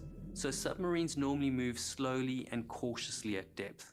The boat is descending in slow circles and announces to Skylark that it's turning to Korpen 090, which means it will turn to a heading of 90 degrees on the compass. Transmission quality from Thresher starts to deteriorate as they pass through a thermocline. Water in the ocean is not always the same temperature. Sometimes you have one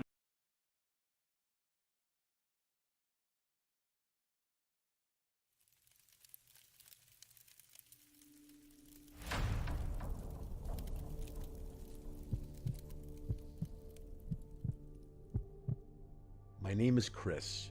This happened years ago, and it's something I actually forgot about until recently.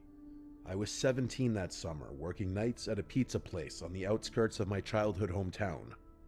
I wasn't thrilled with it, but with no money and 2 parents who would have killed me for being unemployed, I couldn't complain. It was one of those jobs you take because nothing else is hiring. Slow shifts, sticky uniforms, and a beat-up delivery car that barely made it up hills. At least I didn't have to drive my own car. That would have sucked. Oh yeah, not that this is super relevant, but I do want to mention that the pizza was god-awful, like genuinely terrible. I couldn't understand, actually I still don't understand, why anyone in their right mind would order from that spot. If not for the technology and relatively nice atmosphere it provided, I honest to God don't think we ever would have gotten a single order. That place is definitely the thing I missed the least about my childhood hometown, and that's saying something. The one saving grace about working there was that because the pizza was so bad, or because the place itself was so far away from our downtown, or maybe a combination of the two, people rarely ordered from us, so most nights were dead quiet. I'm not going to bore you with the mundane details about how my nights typically unfolded. It was a pizza place. I'm sure you could fill in the blanks yourself. One night, I was restocking the fridge with drinks when the tablet buzzed with an online order. Large sausage and olive pizza. I remember that distinctly because we never got olives. The address was out in the middle of nowhere, past the edge of our delivery zone, and I remember getting ready to reject it out of habit. But before I could, my manager, this 30-something guy named Russell, who mostly sat in the back scrolling through Reddit, looked over and told me to take it, saying we hadn't had a single run in over an hour. I didn't argue, so when the pizza was ready, I typed in the directions on my phone and grabbed the pie. At least it would kill 30 or 40 minutes. As I was about to leave the store and walk to the car, I looked a little more carefully at the delivery instructions Russell had printed and stapled to the box, which I hadn't paid attention to until then. They said, and I remember this word for word, park on the street behind the house, walk through the backyard, knock on the back door only. That caught my attention a bit, but my 17-year-old brain thought of several rational reasons why someone might not want me to use the front door. Maybe they didn't want to wake an old person or a young child in the house. Maybe the front door of their house was being renovated. Maybe they wanted to hide the delivery from a parent or spouse. It really could have been any number of things. Plus, all I could think about was how slow the night was, and how much longer it was going to feel if I sat around folding boxes. So I just decided to do my job. But the second I stepped outside, I started having second thoughts. It was one of those summer nights that felt like walking through soup, hot, humid, and completely still, like even the air was stuck in some kind of invisible jelly. I don't know if this will make sense, but there's the stale, sour smell you get when it's really humid and still out, sort of like old plastic and sun-baked dirt. That's what it smelled like out there. I hate that smell more than anything, but it was unavoidable. I had the windows down for maybe 2 minutes before giving up and blasting the AC. The delivery address wasn't in the direction of downtown. It was actually in the exact opposite direction, even though the pizza place itself was already kind of in the middle of nowhere. The drive was supposed to take just over 25 minutes, but it felt longer because of how empty the roads were. I'm definitely exaggerating a bit. It's not like there were no houses for miles, but it was much less dense the further I drove. When I finally got to the address, I realized I was coming up behind the house. The GPS had routed me along the skinny little side street that ran parallel to a set of backyards. There weren't any streetlights, and the houses didn't have back porch lights either. It was all shadows. I remember slowing down and double-checking the house number because it looked totally dead. There were no lights inside and no cars in the driveway, just this sagging backyard with overgrown grass and a rickety wooden fence that didn't even close all the way. But still, I followed the instructions. I parked right there on the gravel shoulder, grabbed the pizza, and walked up the incline toward the back door. I had the pizza in one hand and my flashlight in the other, angling it down toward my feet so I wouldn't trip on anything. When I got to the top of the hill, I saw the back door. It was one of those old white ones with a small pane of glass at the top covered by a cheap curtain. I knocked and waited, but no one answered. I knocked a second time, knowing that my manager would be livid if I returned to the store empty-handed. After no response, I was about to knock a third time when I saw the curtain move. Not a lot, just this tiny little twitch, like someone brushed it with their finger. It was fast, and I don't think I would have even noticed if I hadn't been staring at the glass. I stood there for another few seconds, expecting the person who was clearly standing right behind the door to finally open up. But before that happened, I noticed two unmarked cars pull up to the side street behind my car. My first thought was that I was about to get in trouble for trespassing or something. One of the car doors opened, and someone stepped out. Even from the house, I could make out that it was a man in the light of the other car's headlights. The guy motioned for me to walk over to him, which is what I did, assuming that he had ordered the pizza and that I had beaten him home from work or something. But as I got closer, I realized he was flashing me something in his hand. It was a badge. The guy was an undercover police officer, which I was able to ascertain because he wasn't wearing a uniform, just normal clothes. As soon as I got within a certain distance of him, he told me to head back to my car and wait there. That was it. That's all he said. So I did. I backed away slowly, climbed into the delivery car, and sat there watching. That's when I realized there weren't just two officers. There were 5, maybe more. All of them had flashlights, but none of them said a word. They moved stealthily, circling the house like they were trying not to be seen. Not one of them knocked or announced their presence, which I found strange. It was a pretty bizarre sight. I remember one of the officers reaching for the back door handle, the same one I had just knocked on, and gently trying it. When it didn't open, he just nodded at one of the other guys and backed off. It felt like I was watching something I wasn't supposed to see, and I guess I was. Eventually, the first officer came back to my car and crouched beside the window. I rolled it down, and he looked over the pizza box on the passenger seat and let out this short sigh. He was relatively vague with what he told me, but he didn't seem like a tool, just that he was trying not to say too much. Basically, he said that there was an ongoing investigation involving that property, and that he, along with the rest of the officers, were staking it out. He apologized for taking so long to intervene, and told me that I had pulled up the exact time they were repositioning their vehicles. I asked if he wanted to see the delivery order, and he nodded. I pulled it up on the delivery app, but I could tell it was useless. There was an associated phone number with the order, along with the delivery address and the first name, Jerry, but it didn't seem particularly helpful. The officer read it, took the number down, then told me to leave immediately. I expressed my frustration to him, saying that my boss was going to kill me for returning with the pizza, and the guy just shrugged his shoulders. Then he repeated his instruction for me to leave, and started walking away from the car. I was pissed, but there was nothing I could do, so I drove off. It took me the entire ride back for the whole thing to sink in. I didn't really grasp the gravity of the situation until stepping out of the car. If the police hadn't intervened when they did, something awful could have happened. I don't even know what. The more I thought about it, the more I realized that the threat of the police was probably the only reason the person didn't open the door to accept the pizza. But why would someone order a pizza if they were being staked out? Maybe the person inside the house didn't know they were being watched. Or maybe they did, and I was part of some test run. Like, maybe I was the bait to see if the cops were watching that side of the house. Or if they left. The curtain moving, the silence, the timing, I don't know. What I do know is that I will never get an explanation for what happened, and thinking back to this incident is mostly a waste of time.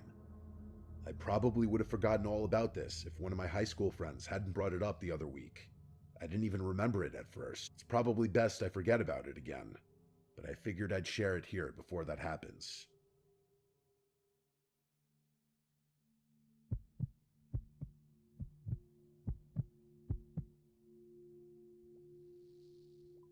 This happened just last year. I'm 40 now, married with 2 boys, ages 7 and 5. I work in insurance, which sounds boring because it is, but we're stable, and that's all I care about at this point in life. A couple years ago, my dad passed away after a long bout with cancer. He left behind a beach house down in Delaware that I had never been to before because he used to rent it out year-round. It's nothing flashy or big, but it's in a fantastic spot, just 1 block off the boardwalk.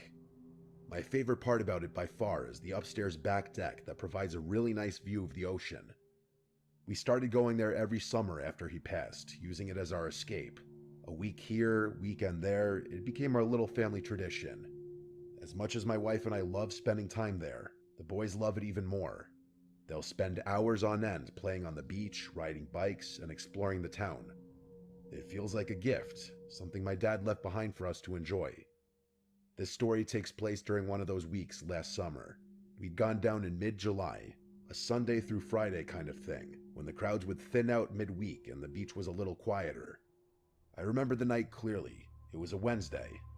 The boys had knocked out around 9:30 after a long day in the sun, and my wife and I were sitting on the back deck, playing cards and sipping wine.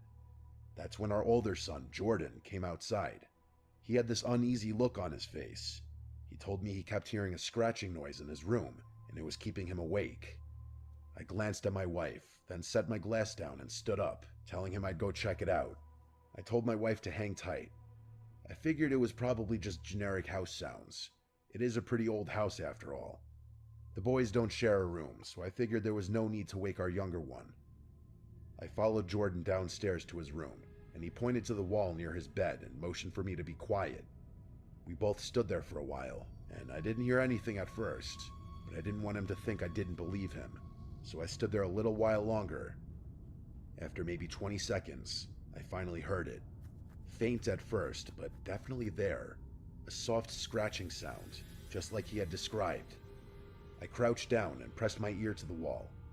It didn't sound like an animal up in the rafters or anything. It sounded like it was coming from inside the wall, lower down and closer to the baseboards. That's when I heard it. Breathing. Not an animal, definitely not. It was deep, slow, human breathing. I flinched back and let out a sharp Jesus Christ without even meaning to. And then, I'm not kidding about this, I heard the most guttural and angry scream I've ever heard ring out from somewhere inside the wall. It caught me so off guard that I yelled out again, a feeling of existential dread hitting me right in the face. I grabbed Jordan by the arm and yanked him out of the room. We ran down the hall to get my younger son, Scott, who was still sound asleep. I didn't even give him a chance to open his eyes. I just scooped him up in my arms and ran. I needed to get back upstairs to the deck where my wife was. That was the only other thing on my mind at that point. As we reached the base of the stairs, I yelled for her, and then I heard another scream come from somewhere behind me, only much closer this time. I turned around and saw a man, covered in filth, charging down the hallway straight at us. I nearly tripped trying to get up the stairs with both my sons, but we made it upstairs and onto the deck just in time. Not 2 seconds after I slammed the sliding door shut, the guy hit the glass full force. I genuinely thought it would shatter. He started clawing at the door like an animal, shrieking and pounding, all the while yelling things I can't bring myself to repeat. I threw my body against the door and yelled at my wife to grab the kids and call the police. She grabbed them and covered their ears, pulling them back from the scene. I kept my eyes on his, trying to block the view of him from my family. He was wild, completely unhinged. His hands smeared something. Dirt, blood, I don't even know. He smeared it across the glass as he banged and tried to force the door open. I don't know how long I held it shut. A minute, 5, it felt like forever. He seemingly had unlimited energy, because it took all my strength to keep that door shut, and he didn't let up once. All I could think about was protecting my family. I was fully prepared to fight the guy if the glass broke, but before that happened, the police finally showed up. They must have come around the side, because within seconds, I saw 2 officers inside the house running at the guy who was still banging on the door. One of the officers tackled him from behind, and the other one helped restrain him.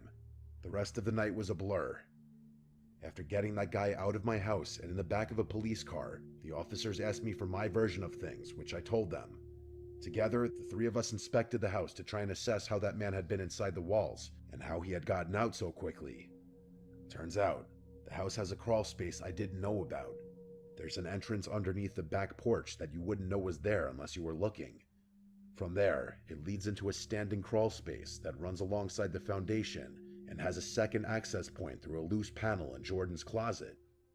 I had no idea it was there. I'd never done a full inspection of the house when I'd inherited it. Hell, I didn't even bother refinishing it. A few days later, I got more information from a detective who called to follow up.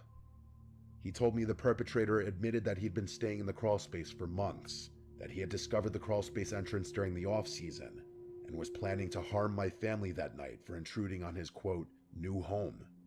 Apparently, the guy had been stealing food from both our house, which we somehow did notice, and our neighbor's trash bins. We didn't go back for the rest of the summer, not out of fear of something else happening, but out of trauma. I didn't want to bring my wife or kids back there for a while, and they didn't object. I hired a crew to seal off the crawl space completely, and once that was done, I was finally able to relax a little. We've been using the house again this summer, and I'm glad to say that things are back to normal, or at least as close to it as we're gonna get.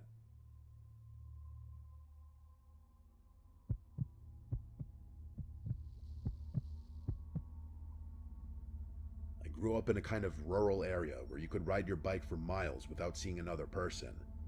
Like a lot of people, my favorite season was always summer. It still is actually, but it's been a while since I lived out in the country, so summer's lost a little bit of its charm. A lot of what made summer so special to me is tied to life in the middle of nowhere. There was something about the warmth, quiet, and emptiness I loved, something I could never find in the city.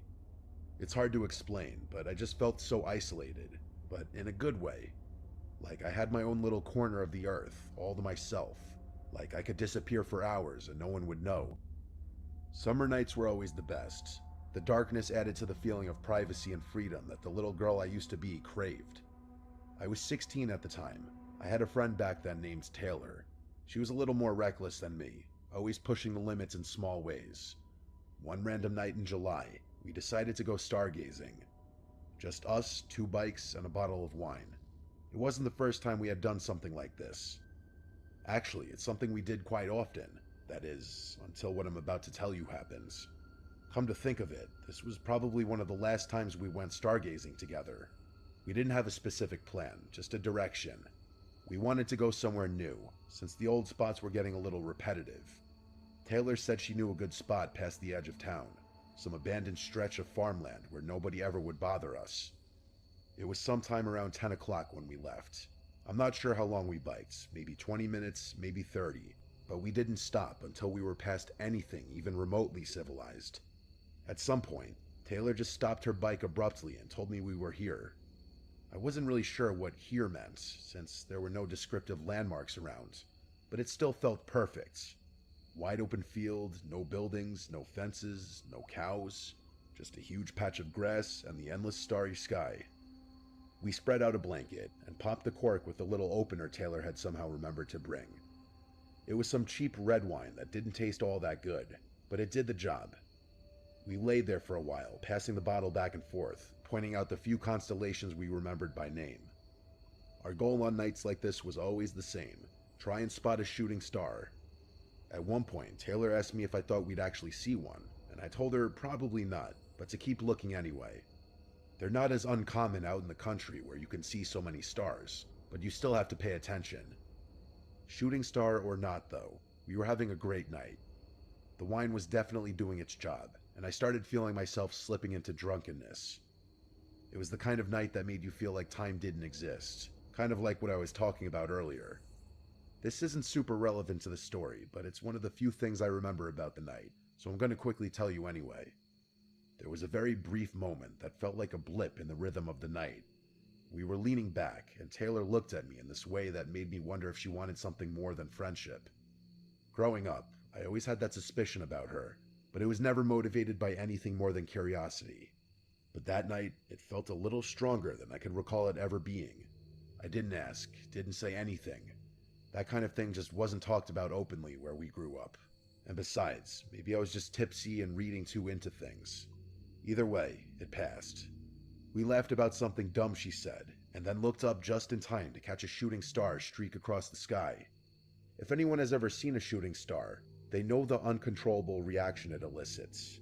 Like, you just can't help but laugh or shout something out into the night. The two of us giggled, and Taylor told me to make a wish.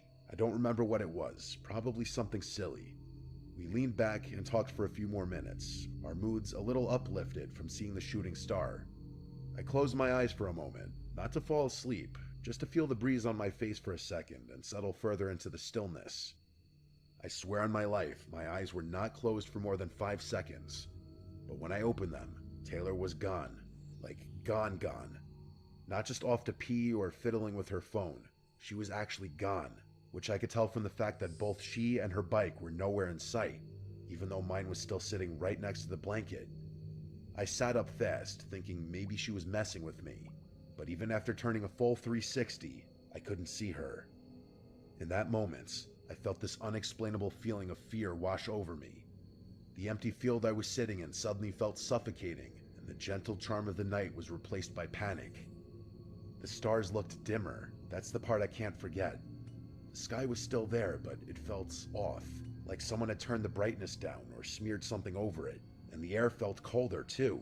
Not like it had cooled naturally, but like I stepped into a different version of the same place. I know I'm not making any sense, but like I said, the feeling was unexplainable. I pulled out my phone to check the time. It was 3 a.m. exactly. That timestamp is burned into my memory, and probably will be forever. I had to blink a few times to make sure my mind wasn't playing tricks on me.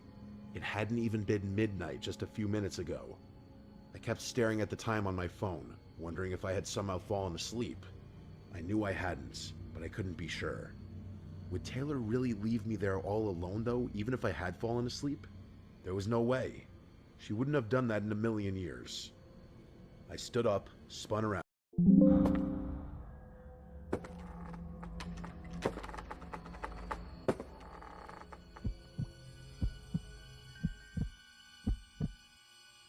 When my cousin Cody and I were in our early 20s, we went on a handful of camping trips around Colorado. This happened, I believe, when I was 22 and he was 23, and it happened in Arapahoe Forest. It was my first time camping there, not Cody's though. It was in the middle of the week. Our jobs allowed us to have off days in the middle of the week, and we'd often go on our campouts then to avoid traffic and crowds. I always let Cody take charge on these trips. He's the Eagle Scout, not me. We parked by a picnic area, and we set foot into the woods from there. After about 15 minutes of hiking deeper into the woods, we found a good spot to set up camp. A good spot meaning a big enough clearing to fit 2 tents, the portable stove, and a campfire. The first thing we did was unpack our stuff and set up our tents. Cody has always been a lot quicker than me in pitching a tent. He does it in only a few minutes. It always takes me over 20 minutes. Or rather, it always took me over 20 minutes, as I haven't been camping out in the wilderness since this. The next thing we did was create a ring of stones for a fire, and then gathered some sticks and wood. He did bring some fire starter and a lighter, so I guess we kind of cheated, but oh well. It was at the point in the day when the sun was going down. We had a fire going, and now Cody was grilling up some steak and burgers. One thing about Cody is he always went all out with the food on these trips, and he's a really good cook, so I always trusted him with feeding us. Of course, we had our bear spray in case the smell of the food would attract a black bear, which Cody always said was very unlikely. He always says the real thing you gotta worry about in the middle of the woods is other people. As we ate our steak and burgers, we cracked open some beers and had some classic rock playing on the speaker. If you've never been camping, you don't understand how good of a vibe moments like this are. In the wilderness with a friend or family member and some beers, reminiscing about good times and vibing to music. As it got dark, we started playing card games on this little folding platform table we brought specifically for cards.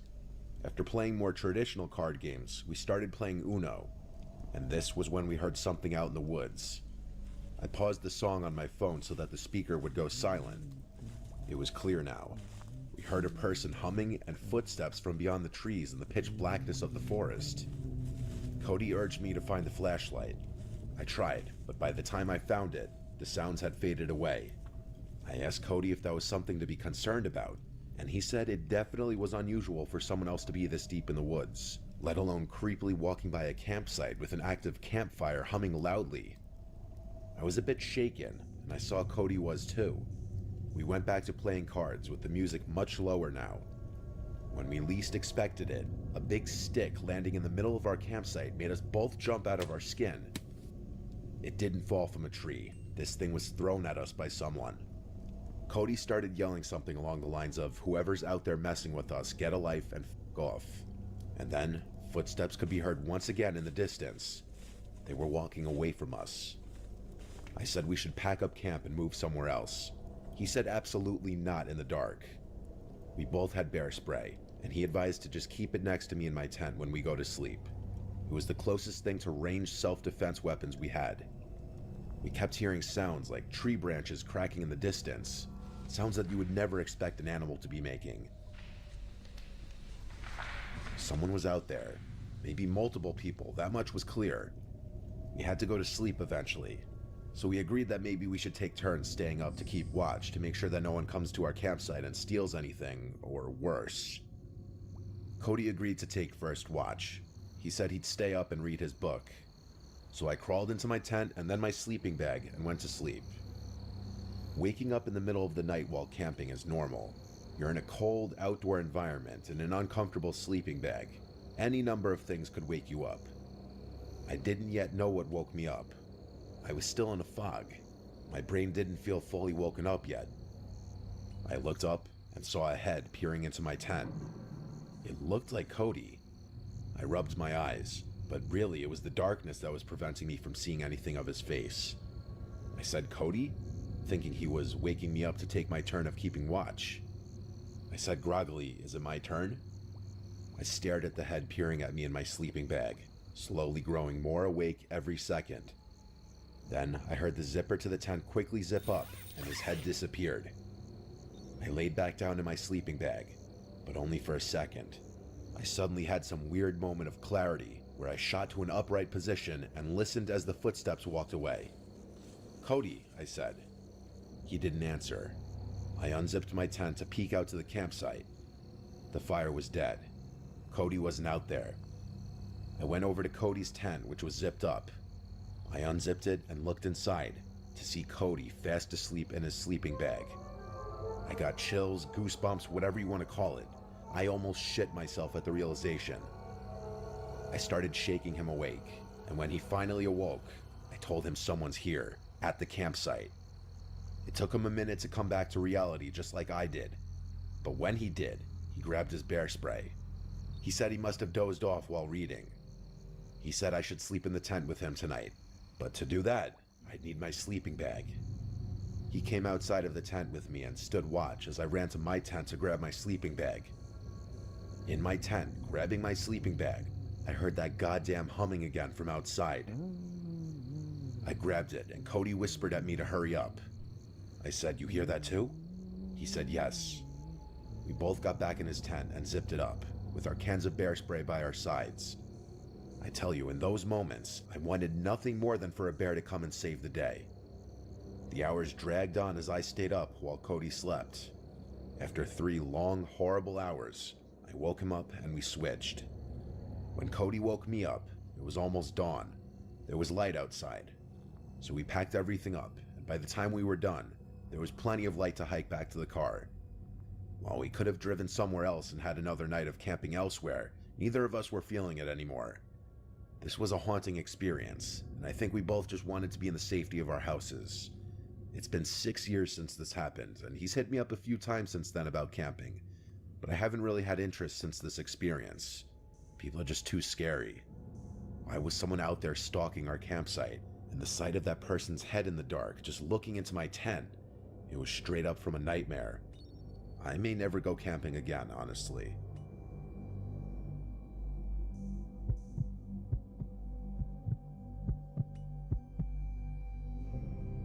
Whenever I was scared as a kid, my dad had always told me in life that you should not be scared of ghosts, fear the living, because they can actually hurt you. In my late teenage years, I came into some money after my father committed suicide and I received an inheritance from him. At the time of my dad's passing, he and my mom owned a cabin up in Oregon by Mount Bachelor. The cabin had been put up for sale since my mom could no longer afford the payments, and renting it out was not covering the payments either. The cabin was set to go on the market for sale in less than a month, and was in the process of finalizing all the paperwork with the realtor and lawyer. So for that month's time, the cabin was not going to be rented out any longer and was just going to be vacant. I saw this as a chance to get away for a while and clear my head in light of all the things going on. I quit work, packed up my snowboarding gear, grabbed my dog Midnight, and headed up in my dad's car to the cabin. My first 2 days at the cabin were normal, and nothing out of the ordinary happened. I spent my days playing with Midnight in the snow and snowboarding, and the evenings playing PlayStation or listening to music, drinking and smoking out on the balcony. I had already stocked up on food, cigarettes, and liquor, so I was pretty much a shut-in aside from the occasional out to hit the slopes. With my dog as company and DVDs, PlayStations as entertainment, I was quite content and started to feel relaxed after all the drama that had preceded my outing. The cabin itself was 2 stories. The bottom story had the living room and a side guest bedroom along with a small kitchen. Upstairs had another 2 rooms along with a walkout balcony attached to the master bedroom. Most of my time was spent either in the living room, kitchen, or master bedroom. I never ventured into the other rooms and always kept the doors leading into them shut. The 3rd day came around and I was going through my usual routine of playing with my dog, playing games, and watching DVDs. That day it was a pretty heavy snowfall, so instead of hitting the slopes, I stayed in. That's when things started getting a bit weird. In our area, there were only 2 other cabins adjacent to ours, maybe a block away from each other. All other cabins aside from these 2 were around a mile away from ours. Surrounding us was mostly forest and very tall pine trees. Both these cabins were empty, and from the past couple of days, I knew that no one was currently staying there. Around midday, while outside with my dog, I noticed what looked like footprints in the snow around the area surrounding our cabin. It was still snowing, so the footprints looked semi-fresh, like someone had just been there in the last 20 to 30 minutes before me. I thought that maybe someone was staying in the cabin near me that I may not have noticed. Maybe they were shut-ins like me. Alright, whatever. The footprints led away from my cabin and they disappeared in the snow towards the denser part of the trees. I disregarded the footprints and went back inside. Nighttime came around and I decided to head to bed. My dog Midnight was laying on the bed with me when I noticed his ears perk up to a listening position. This was followed by him quickly jumping off the bed and running downstairs to the living room. I lay in the bed and stayed silent. I was honestly freaked out. And I could hear him moving around downstairs back and forth. After around 5 minutes, he ran back upstairs to me and started to do his doggy dance for the sign that he had to pee or that he wanted to go outside. Shit, well fine, I can't say no to him, so we both went downstairs to the outside driveway for him to do his thing. Only he didn't want to pee. As soon as we were outside, he started to pull his leash, trying to drag me to where he wanted to go. He kept looking into the dense part of the trees where the prints had been earlier, but he also kept sniffing the side of the house and looking up towards the roof. After he figured out that I was not going to go where he wanted, he sat himself down and just stared into the darkness. A bit unusual for him, but alright, maybe there's some forest animals out there that he wants to chase down. But fuck this, I didn't want to chase anything, so I pulled him back inside and we both headed back upstairs. Around half an hour later, I was lying in my bed when I heard what sounded like hooves walking on my roof. It was only a series of around 6 steps, and I rationalized that it could be a pine cone falling from a tree onto the roof, or maybe a kind-hearted forest animal running around. But here's the thing. The steps seemed to be spaced apart like a man-length stride, so it was really freaking me out. Midnight also heard the noise and was quick to run to the balcony screen door, expecting for me to let him out. Alright, you know what? I'm a tough guy, and at the time I considered myself to be fairly well built and strong enough to handle myself. So I grabbed my coat and shoes along with my cigarettes and flashlight and went out onto the balcony. As soon as I went outside, I lit up my cigarette and started canvassing the roof with my light. Nothing there, and the snow on top was undisturbed. Weird. Was it all in my head? What about Midnight hearing the noise?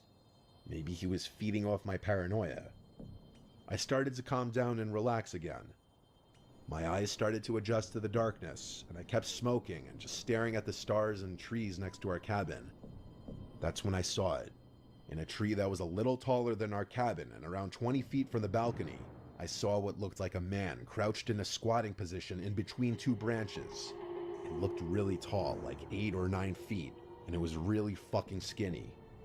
It was squatted on one branch, and its freakishly long, white arms were extended above its head, holding onto the branch above it, while its mouth was wide open with no expression. What the fuck is that? I wasn't sure if I was really seeing this thing, and stood just staring and sat there motionless. I noticed Midnight stand up and start pacing behind me and lightly barking at the same time. The thing still did not move. I put my cigarette out and was debating on shining the light in the thing's direction, but something in my head kept screaming not to.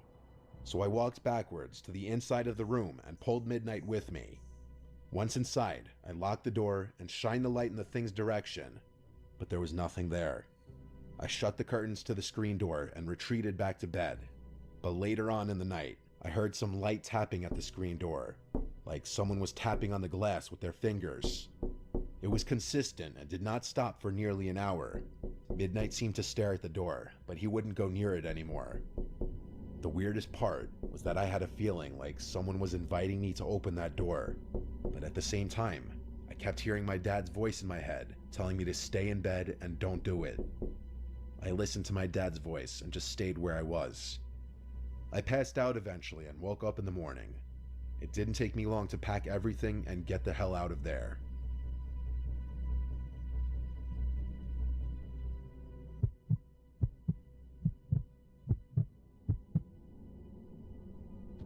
I was searching Craigslist and Facebook Marketplace for a new phone. This was a long time ago, so it had to be like an iPhone 7 or something. Phones still had the home buttons back then. I found this listing for a phone. It was some generic looking post. iPhone whatever for sale, new, around 300 bucks. It was a really good deal for the time, that I remember. He told me all the small details I needed to know, that it was factory unlocked, never opened, and stuff like that.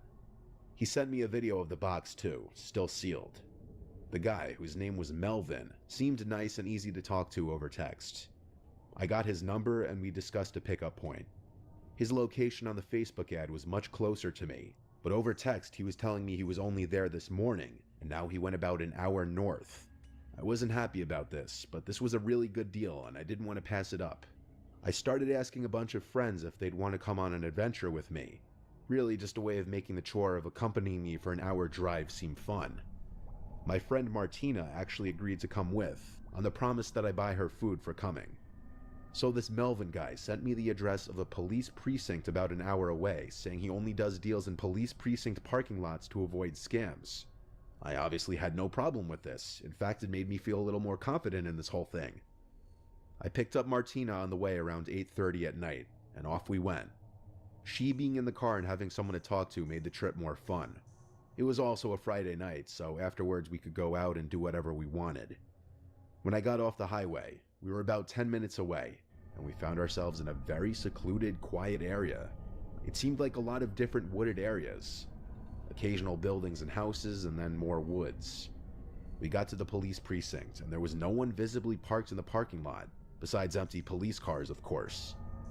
We drove around the whole building a couple times and didn't see this Melvin guy, who said he was in a black Altima, so I decided to call him.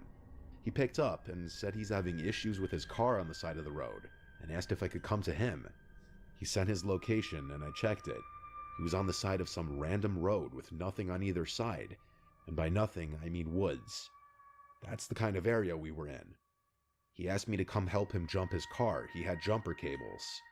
I said, yeah, I guess I could do that. I mean, we drove the hour to get there. I didn't want to just drive another hour for nothing. Martina was shaking her head the whole time I was on the phone.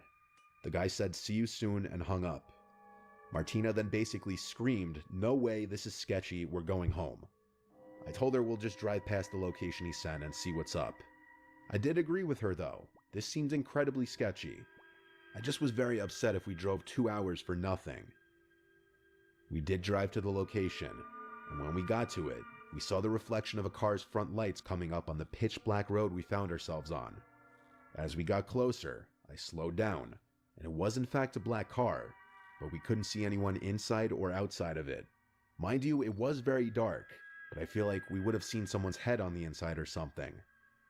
Martina said to just keep driving, and I said I know. It was about the sketchiest thing I'd ever seen. A pitch black road between two patches of woods, no streetlights, no other cars in sight. A pretty convenient place to break down and have someone who's coming with a wad of cash to buy something from you come and meet. I drove right past it. Immediately, Melvin starts calling me over and over. I ignored every single call. Then he texted me saying, I saw you just pass me, why didn't you stop? Turn around. Ignored. Martina is a very positive person, so she laughed about this whole situation, and then said, okay, you owe me food. So I looked up the nearest diner, and we stopped there for some food. It was a quiet, small diner. We were just about the only people in there, even on a Friday night. The waitress just took our coffee order, when a lone guy with his hood up steps into the diner and sits in one of the bar stools. He was wearing a navy blue, dirty-looking hoodie. He glanced over to Martina and I, then looked straight ahead, talking to the lady working behind the counter, apparently ordering a coffee. The man kept glancing at our table like every minute, so I whispered to Martina, "Don't look now, but that guy at the counter might be the Melvin guy." The waitress came with our coffees. I asked if we were ready to order. I said, "A few minutes, please." When the lady behind the counter handed that man his coffee, he said loud and clear, "Thank you, darling." It was that guy from the phone's voice, Melvin or whatever his real name was. I told Martina that's him. We need to pay the check and leave. I waved the server over and whispered to her if we can just get the check. She asked if